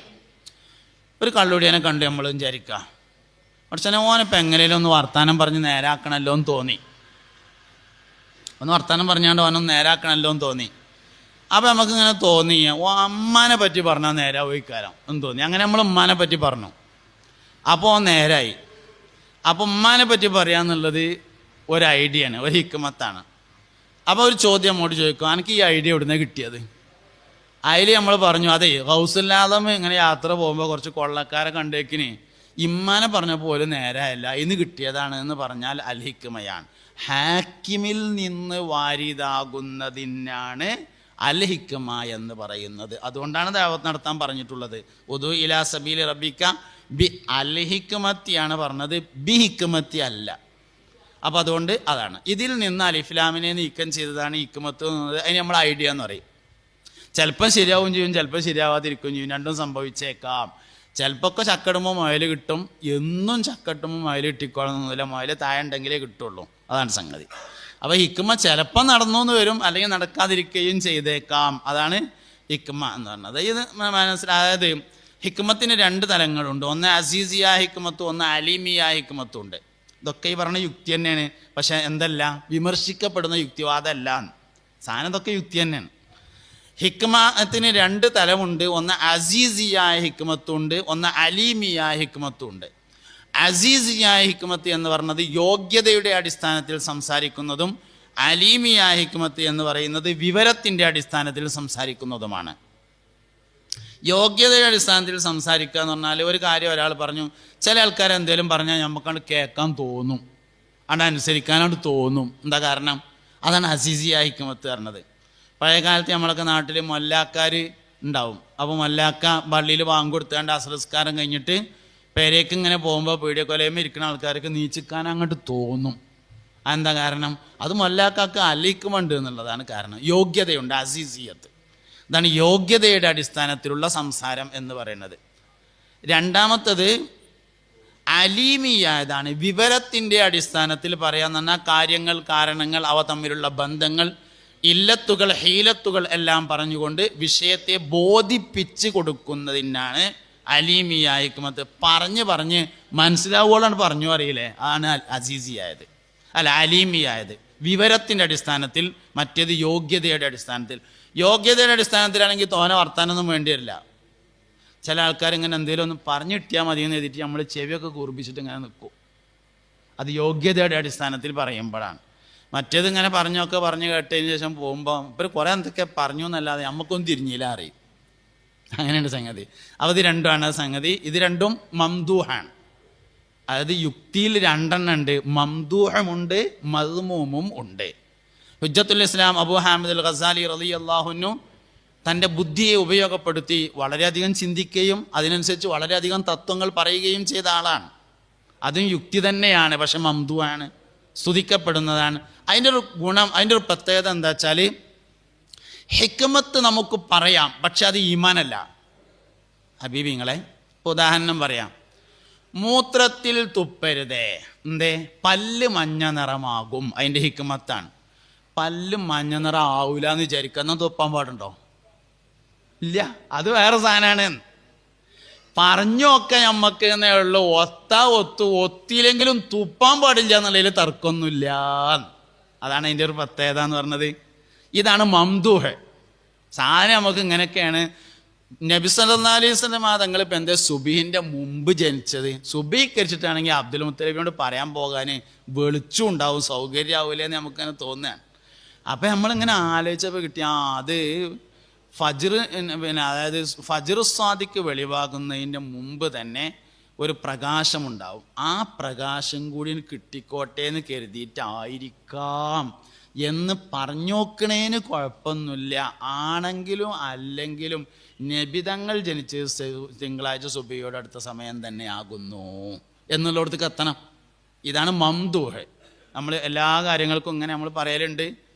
അതിനാണ് ഹിക്മത്ത് എന്ന് പറയുക. കൈ എന്തിനാ അവിടെ തന്നെ കെട്ടുന്നത്? അത് ഹൃദയത്തിൽ ഈമാൻ സ്ഥിരമായി നിൽക്കാൻ വേണ്ടിയുള്ള സൂചനയായിട്ട് ആയിരിക്കാം. അല്ലെങ്കിലും കൈ അവിടെ തന്നെ കെട്ടേണ്ടത്, അവിടെ തന്നെ കെട്ടേണ്ടത്. ഇതാണ് സംഗതി മംദൂഹ്. മദ്മൂം എന്ന് പറയുന്നതാണ് യുക്തിവാദം എന്ന് പറയുന്നത്. യുക്തിയിൽ ഒതുങ്ങാത്തതിനാൽ വേണ്ടാന്ന് വെക്കുക, അതാണ് മദ്മൂമായത്, അതാണ് യുക്തിവാദം. അപ്പോൾ അതിൽപ്പെട്ട ഒന്നാണ്, ആദ്യ ഭാഗമാണ് നെളിർ എന്ന് പറയുന്ന ചിന്ത. അതിൽ കുറേ കാര്യങ്ങളുണ്ട്. മനുഷ്യന് ജീവിക്കാൻ ആവശ്യമായ എല്ലാ കാര്യങ്ങളും അവൻ്റെ ബുദ്ധിയിൽ തന്നെയുണ്ട്, അവൻ്റെ യുക്തിയിൽ തന്നെ ഉണ്ട് എന്നതാണ് അതിലെ ഒന്നാം ഭാഗം. മനുഷ്യന് എങ്ങനെ എന്തൊക്കെ പറ്റും എന്തൊക്കെ പറ്റൂല എന്നുള്ളത് അവന് സ്വയമായി തീരുമാനിക്കാൻ കഴിയുമെന്നാണ് നമ്മൾ പറയുന്നത്. ലോകത്തെ എല്ലാ ജീവികളുടെയും വിവരവും മനുഷ്യൻ്റെ വിവരവും തമ്മിൽ വലിയ വ്യത്യാസമുണ്ട്. ലോകത്തെ എല്ലാ ജീവികൾക്കും വിവരവും മനുഷ്യന് വിവരത്തിനുള്ള വിവരവുമാണ് നൽകപ്പെട്ടിട്ടുള്ളത്. ലോകത്തെ എല്ലാ സാധനങ്ങൾക്കും വിവരമുണ്ട്. പൂച്ചക്ക് വിവരമുണ്ട്. എന്താ വിവരം? രണ്ട് വിവരമാണുള്ളത്. ഒന്ന് ജൽബുൽ മൻഫഅത്ത് എന്ന ഉപകാരത്തെ കൊണ്ടുവരാനുള്ള വിവരവും, രണ്ട് ദഫ്ഉൽ മളറത്ത് എന്ന ഉപദ്രവത്തെ തടയാനുള്ള വിവരവും. സർക്കസിൽ ആന സല്യൂട്ട് അടിച്ചു കാണിക്കും. എന്തിന്? പനമ്പട്ട കിട്ടാൻ, ഒജീനം കിട്ടാൻ. ജൽബുൽ മൻഫഅത്ത്. പിന്നെ കാണിക്കും എന്തിന്? ദഫ്ഉൽ മളറത്ത്, അടി കിട്ടുന്നത് തടുക്കാൻ. നായയെ കാണുമ്പോൾ പൂച്ച ഓടുന്നു. എന്താ കാരണം? ജീവൻ കിട്ടാൻ. ദഫ്ഉൽ മളറത്ത്. മനുഷ്യൻ അങ്ങനെ തന്നെ ഓടൂല. എന്താ കാരണം? പൂച്ചൻ്റെ വിവരം മനുഷ്യൻ്റെ വിവരം ഒരേമാതിരിയല്ല. മനുഷ്യൻ നോക്കുക, എന്താ കാട്ടണമെന്ന് നോക്കാലോ, അതിന് ശേഷം നമുക്ക് തീരുമാനമാക്കിയിട്ട് എന്താ വെച്ചാൽ ചെയ്യാം. ഇതാണ് മനുഷ്യൻ തമ്മിൽ. അതുകൊണ്ട് തന്നെ മനുഷ്യൻ എല്ലാ കാര്യങ്ങളും ഗൈഡൻസിൻ്റെ അടിസ്ഥാനത്തിൽ ഉണ്ടാക്കിയെടുക്കുന്നതാണ്. നമ്മൾ സാധാരണ പറയും നീർക്കോലി കുട്ടിക്ക് നീന്താൻ പഠിപ്പിക്കണ്ടെന്ന്. ഓട്ടോമാറ്റിക് നീന്തും. മനുഷ്യക്കുട്ടിനെ ഇട്ടാലും നീന്തൂല, വെള്ളം കുടിച്ച് തീർക്കും. കടൽ മുഴുവൻ കുടിച്ചു തീർക്കാൻ വേണ്ടി ശ്രമിക്കുകയേ ചെയ്യുള്ളൂ, നീന്താൻ ശ്രമിക്കൂല. കാരണം മനുഷ്യനത് പഠിച്ചെങ്കിൽ മാത്രമേ സാധ്യമാവുകയുള്ളൂ. പഠിക്കണമെങ്കിൽ ഗൈഡൻസ് ഉണ്ടായിരിക്കണം. ഒരാൾക്ക് പഠനത്തിൽ എപ്പോഴാണ് തെറ്റുക? ഗുരുവിന് തെറ്റിയാൽ ശിഷ്യന് തെറ്റും. പഠനത്തിലൊരു മനുഷ്യന് എപ്പോഴാണ് തെറ്റുക? പഠിപ്പിക്കുന്നവന് തെറ്റിയാൽ പഠിക്കുന്നവന് തെറ്റിയിരിക്കും. അതിനാൽ പഠിപ്പിക്കുന്നവന് തെറ്റാൻ പാടില്ല. അതിനാൽ അള്ളാഹു അമ്പിയാക്കളെ അയച്ചു, അവർ മാസൂമിങ്ങളാണ്. പഠിപ്പിക്കുന്ന ആൾക്ക് തെറ്റാൻ പാടില്ല. അതുകൊണ്ട് ഇലാഹിയായ വഴിയിൽ നിന്നാണ് മനുഷ്യന് ഗൈഡൻസ് വരേണ്ടത്. സ്വന്തമായിട്ടുണ്ടാവില്ല, ഒന്നും ഉണ്ടാവില്ല. അപ്പോൾ ചില ആൾക്കാർ പറയും അല്ല ഉണ്ട് പറയും. അപ്പോൾ നമ്മൾ അവരോട് ചോദിക്കും, ചെറിയ കുട്ടികൾ അപ്പി തിന്നുമല്ലോ, അത് പറ്റുമോ എന്ന് ചോദിക്കും. അപ്പോൾ അത് കുട്ടികളാവുമ്പോൾ പറ്റുന്നാണെങ്കിൽ പിന്നെ എന്തിനാ നമ്മൾ തടുക്കണേ? എന്നാൽ തിന്നോട്ടെ വെച്ചാൽ പോരെ. പറ്റൂല എന്നാണെങ്കിൽ ജന്മന ഇല്ല എന്ന് തന്നെയല്ലേ വരുന്നത്. നമ്മളെ വാദം അതാണ്, ജന്മന ഇല്ല, ഉണ്ടാക്കി കൊടുത്താലേ ഉണ്ടാവുള്ളൂ. അതിന് ഇലാഹിയായ മാർഗത്തിൽ നിന്ന് തന്നെ ഗൈഡൻസ് വരേണ്ടതുണ്ട്. അതുകൊണ്ട് നമ്മൾ പറഞ്ഞുകൊണ്ടിരിക്കുന്ന സംഗതി എന്താ വെച്ചാൽ, ഈമാൻ നെളിറിൽ, ചിന്തയിൽ ഒതുങ്ങുന്നതല്ല, നന്മയും ചിന്തയിൽ ഒതുങ്ങുന്നതല്ല. ഹിക്മത്ത് പറഞ്ഞു നോക്കാം എന്ന് മാത്രമേ ഉള്ളൂ, പറഞ്ഞ മാതിരി തന്നെ ആയിക്കൊള്ളണം എന്നില്ല. രണ്ടാമത്തേത് ഇസ്തിദ്ലാല്. ഇസ്തിദ്ലാലിൻ്റെ ഭാഗമായിട്ടാണ് സയൻസ് വരുന്നത്. സയൻസ് കൊണ്ട് അള്ളാഹുവിനെ തെളിയിക്കാൻ കഴിയൂല. എന്തുകൊണ്ട്? സയൻസ് അതിനുള്ളതല്ല. എന്നെ കാരണം സയൻസ് അള്ളാഹിനെ തെളിയിക്കാനുള്ള സംഭവം അല്ല, അതുകൊണ്ട് തന്നെ കഴിയാത്തത്. സയൻസ് വേറെ കുറേ ആവശ്യങ്ങൾക്കുള്ളതാണ്, അള്ളാഹുവിനെ തെളിയിക്കാനുള്ളതല്ല. അതിനാൽ സയൻസ് കൊണ്ട് കഴിയും. സയൻസ് നമ്മൾ വിമർശിക്കണമെന്നില്ല, കാരണം സയൻസ് വേറെ കുറേ ആവശ്യങ്ങൾക്കുള്ളതാണ്, അത് നമുക്ക് ആവശ്യമുണ്ട്. സയൻസ് അള്ളാഹുവിനെ തെളിയിക്കാനുള്ളതല്ല, അതുകൊണ്ട് തന്നെ അള്ളാഹുവിനെ തെളിയിക്കാൻ അതുകൊണ്ടോട്ട് കഴിയൂല, കഴിയണമെന്നില്ല. സയൻസ് കൊണ്ട് തെളിയണമെന്ന് വാശി പിടിപ്പിക്കുന്നത് ഈമാനും അല്ലാതെ വിവരമാണ്. ഈ വിശ്വാസപരമായ കാര്യങ്ങളും വിവരവും തമ്മിൽ വ്യത്യാസമുണ്ടല്ലോ. ഒരു കാര്യം ഇപ്പോൾ ഈ സ്റ്റാൻഡുമായി ഇരിക്കുന്നത് ഈ നമ്മളെ സൗണ്ട് ബോക്സ് ആകുന്നു എന്നത് ഇപ്പോൾ ഇൽമാണല്ലോ, അത് ഈമാനല്ലല്ലോ. ഈമാൻ എന്ന് പറഞ്ഞ സാധനം ഇങ്ങനെ ഇൽമിൻ്റെ തലത്തിലേക്ക് വരുന്നില്ലല്ലോ. അതുകൊണ്ട് തന്നെ സയൻസ് കൊണ്ട് തെളിയിച്ചാൽ അത് വിവരമാണല്ലോ ആകുന്നത്, ഈമാനല്ലല്ലോ ആവുന്നത്. അതുകൊണ്ട് തന്നെ ഇസ്തിദ്ലാൽ, ഇന്ന് വേറെ ഇസ്തിദ്ലാലുണ്ട്. നമ്മൾ നേരത്തെ പറഞ്ഞ ഇസ്തിദ്ലാല്, അള്ളാഹു മൗജൂദുൻ ഖദീമുൻ ബാക്കിയൊക്കെ പറഞ്ഞ ഇസ്തിദ്ലാല്. പക്ഷേ ഈ ഇസ്തിദ്ലാൽ അതല്ല ഉദ്ദേശിക്കുന്നത്. ഈ ഇസ്തിദ്ലാൽ കൊണ്ട് ഉദ്ദേശിക്കുന്നത് സയൻസിനെയാണ്. ഇനിയുള്ള മൂന്നാമത്തെ ഒരു കാര്യമാണ്, അതും കൂടിയും പറഞ്ഞാൽ നമുക്ക് അവസാനിപ്പിക്കാം, ലിബറലിസം എന്ന് പറയുന്നത്. 3 കാര്യമാണ് നമ്മൾ പ്രധാനമായിട്ടും പഠിക്കേണ്ടത്. 1 നിരീശ്വരവാദം, 2 യുക്തിവാദം, 3 ലിബറലിസം. പിന്നെ ബാക്കിയൊക്കെ അതിൽ ഒതുങ്ങിക്കിട്ടും. ലിബറലിസം എന്ന് പറയുന്നത് 1860 സ്റ്റാർട്ട് ചെയ്തിട്ടുള്ള ഒരു ആശയമാണ്. AD 1860 മുതലാണ് ലിബറലിസം എന്ന ആശയം വരുന്നത്. സർവത്ര സ്വതന്ത്രതാവാദം എന്നതാണ് അതിൻ്റെ മലയാളം. സർവത്ര സ്വതന്ത്രതാവാദം എന്ന് പറഞ്ഞാൽ സ്വതന്ത്രനായിരിക്കണം എന്ന വാദമാണ് സർവത്ര സ്വതന്ത്രവാദം. ഈ ലിബറലിസം എന്ന് പറയുന്ന ആശയം വരുന്നത് മനുഷ്യൻ അടിച്ചമർത്തപ്പെട്ടിരുന്ന ഒരു കാലത്ത് അതിൽ നിന്ന് മോചനത്തിന് വേണ്ടി ഉണ്ടാക്കിയെടുത്തൊരു മുദ്രാവാക്യമാണ്. നമ്മളെ നാട്ടിൽ വരികയാണെങ്കിൽ, നമ്മളെ നാട്ടിൽ ഒരു കാലത്ത് ജമ്മി കുടിയാൻ വ്യവസ്ഥയുണ്ടായിരുന്നു. ജമ്മി കുടിയാൻ വ്യവസ്ഥ എന്ന് പറഞ്ഞാൽ ഭൂമികളെല്ലാം ജമ്മിയുടേതാണ്. കർഷകന്മാർ അതിൽ കൃഷി ചെയ്യും. കൃഷി ചെയ്ത് വിളവെടുത്താൽ ജമ്മിയുടെ ആളുകൾ വന്ന് ഓൽക്ക് ആവശ്യമുള്ളത് മുഴുവൻ കൊണ്ടുപോയിട്ട് ബാക്കി ഇവിടെ ഇട്ട് കൊടുക്കും. അത് കർഷകനെടുക്കാം. കർഷകൻ്റെ കൂലി കണക്കാക്കി കൊടുത്തിട്ട് ബാക്കി കൊണ്ടുപോവുകയാണെങ്കിൽ ഒരു സമാധാനം ഉണ്ടായിരുന്നു. അങ്ങനെയല്ല, ജമ്മിക്ക് ആവശ്യമുള്ളതൊക്കെ കൊണ്ടുപോയിട്ട് ബാക്കി ഇവിടെ ഇട്ട് കൊടുക്കും. ഇതാണ് ജമ്മി കുടിയാൻ വ്യവസ്ഥ. ഇതാണ്. ഇങ്ങനെ തത്തുല്യമായ കുറേ കാര്യങ്ങൾ ലോകത്തിൻ്റെ എല്ലാ ഭാഗത്തും നടപ്പിലുണ്ടായിരുന്നു. ഇവകൾക്കെതിരെയുള്ള ഉയർന്നു വന്ന ഒരാശയമാണ് ലിബറലിസം എന്ന് പറയുന്നത്. അത് പിന്നീട് കുറേ കാലങ്ങൾക്ക് ശേഷം കൾച്ചറൽ ലിബറലിസം എന്ന പേരിലേക്ക് മാറി. സാംസ്കാരിക സ്വതന്ത്രതാവാദം. സാംസ്കാരിക സ്വതന്ത്രതാവാദം എന്ന് പറയുന്നത് നിലവിലുള്ള സംസ്കാരത്തിൽ നിന്ന് രക്ഷപ്പെടാൻ വേണ്ടി ഓപ്പോസിറ്റ് വാദിക്കുന്നതാണ്. കൾച്ചറൽ ലിബറലിസം എന്ന് പറഞ്ഞത്. ഒരു നാട്ടിൽ ചെന്നു, ആ നാട്ടിൽ ആണുങ്ങളൊക്കെ പെണ്ണുങ്ങളെ കല്യാണം കഴിക്കുകയാണ്. അപ്പം നേരെ ഓപ്പോസിറ്റ് വാദിക്കുക. അങ്ങനെയല്ല വേണ്ടത്, ആണിനും പെണ്ണിനെയാണ് കല്യാണം കഴിക്കേണ്ടത് എന്ന് വാദിക്കുന്നതാണ് കൾച്ചറൽ ലിബറലിസം എന്ന് പറയുന്നത്. വേറൊരു നാട്ടിൽ ചെന്നപ്പോൾ അവിടെ ആണുങ്ങൾ തന്നെ കല്യാണം കഴിക്കുകയാണ്. അപ്പോൾ ഓപ്പോസിറ്റ് ഇങ്ങോട്ടും പറയണം. അതാണ് ഈ കൾച്ചറൽ ലിബറലിസം. ഒരു നാട്ടിൽ എങ്ങനെ നടപ്പുള്ള വെച്ചാൽ അതിൻ്റെ നേരെ ഓപ്പോസിറ്റ് പറയാം. കുറേ കാലം കഴിഞ്ഞപ്പോൾ അത് സോഷ്യൽ ലിബറലിസം എന്ന പേരിലേക്ക് മാറി. സോഷ്യൽ ലിബറലിസം എന്ന് പറയുന്നത് സാമൂഹിക പുരോഗതിയെ ലക്ഷ്യമാക്കിയാണെന്ന് പറഞ്ഞ് നിലവിലുള്ള വ്യവസ്ഥിതിക്കെതിരെയൊക്കെ നീങ്ങുന്നതാണ് സോഷ്യൽ ലിബറലിസം. ഇന്ന് നിലവിലുള്ളത് ഇതൊന്നുമല്ല, പൊളിറ്റിക്കൽ ലിബറലിസമാണ്. പൊളിറ്റിക്കൽ ലിബറലിസം എന്ന് പറഞ്ഞാൽ എളുപ്പം മനസ്സിലാകുന്ന ഭാഷയിൽ പറയാം, വോട്ട് കിട്ടാൻ എങ്ങനെയാണോ പറയേണ്ടത് അങ്ങനെ പറയുന്നതിനാണ്. പ്രത്യേകിച്ച് ക്യാമ്പസുകളിലൊക്കെ ക്യാമ്പസിൽ വോട്ടിട്ടാൻ എങ്ങനെയാണ് പറയേണ്ടത് അങ്ങനെ പറയുന്നതിനാണ് പൊളിറ്റിക്കൽ ലിബറലിസം എന്ന് പറഞ്ഞത്. വോട്ട് കിട്ടൂലെന്ന് തോന്നിയാൽ നേരെ തിരിച്ച് ഇങ്ങോട്ട് തന്നെ പറയണത് എന്തുതന്നെയാണ്? പൊളിറ്റിക്കൽ ലിബറലിസം തന്നെയാകുന്നു. അതാണ് പൊളിറ്റിക്കൽ ലിബറലിസം. ഇന്ന് നമുക്ക് നിലവിലുള്ള സാധനം ഈ പൊളിറ്റിക്കൽ ലിബറലിസമാണ്.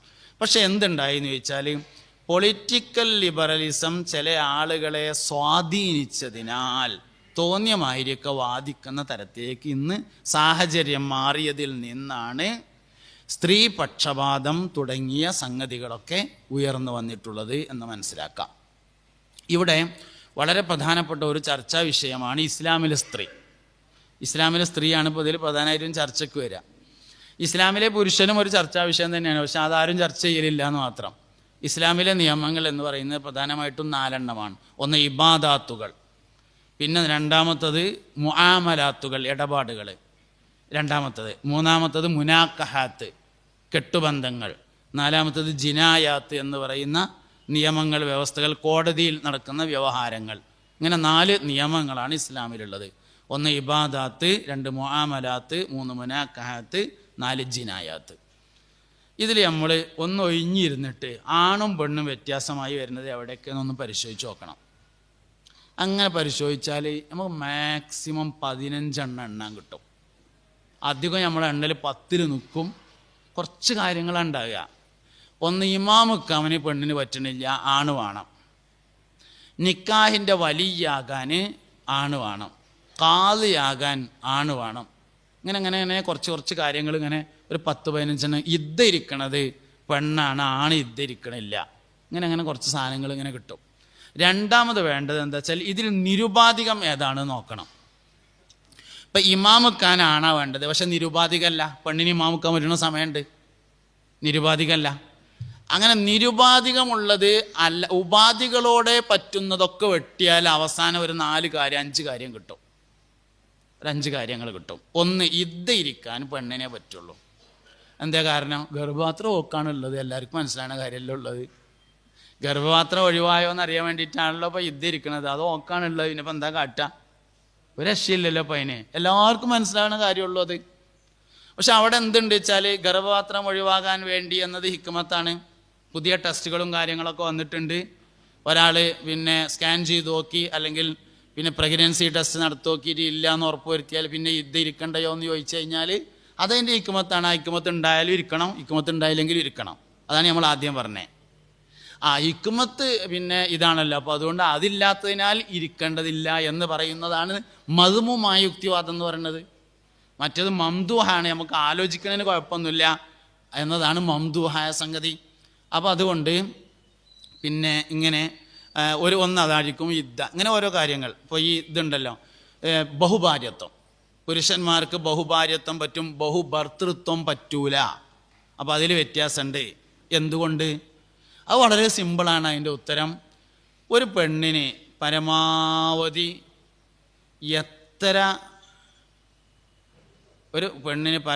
എത്ര കുട്ടികളെ അമ്മ ആവാൻ പറ്റുമെന്ന് ചോദിച്ചു കഴിഞ്ഞാൽ ഏറിയ 15 കുട്ടികളെ അമ്മ ആവാൻ പറ്റും. ഒരു പുരുഷന് എത്ര കുട്ടികളെ വാപ്പയാകാൻ പറ്റുമെന്ന് ചോദിച്ചാൽ അതിപ്പോൾ 100-ലൊന്നും ഒതുങ്ങൂല. അപ്പോൾ അതിനുള്ള സംവിധാനം വേണം. അത് ഉണ്ടാക്കി ഇസ്ലാം ദീന്.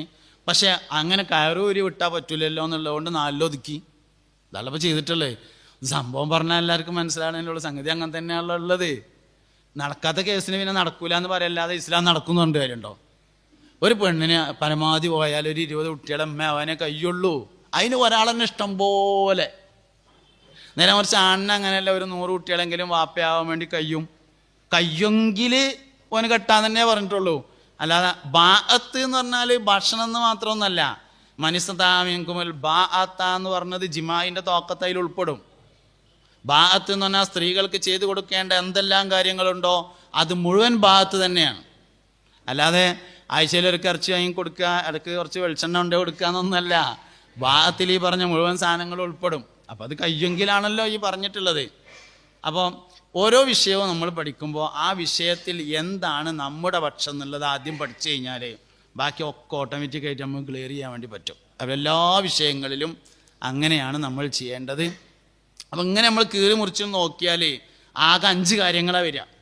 നിരുപാധികമായി സ്ത്രീകൾക്ക് പാടില്ലാത്തതും പുരുഷന് മാത്രം പാടുള്ളതുമായ കാര്യങ്ങൾ 5 കാര്യങ്ങളെ വരുള്ളൂ. ആകെ 5 കാര്യം പഠിച്ചാൽ ആ വിഷയം മുഴുവനായിട്ടും കൈകാര്യം ചെയ്യാൻ നമുക്ക് സാധ്യമാവും.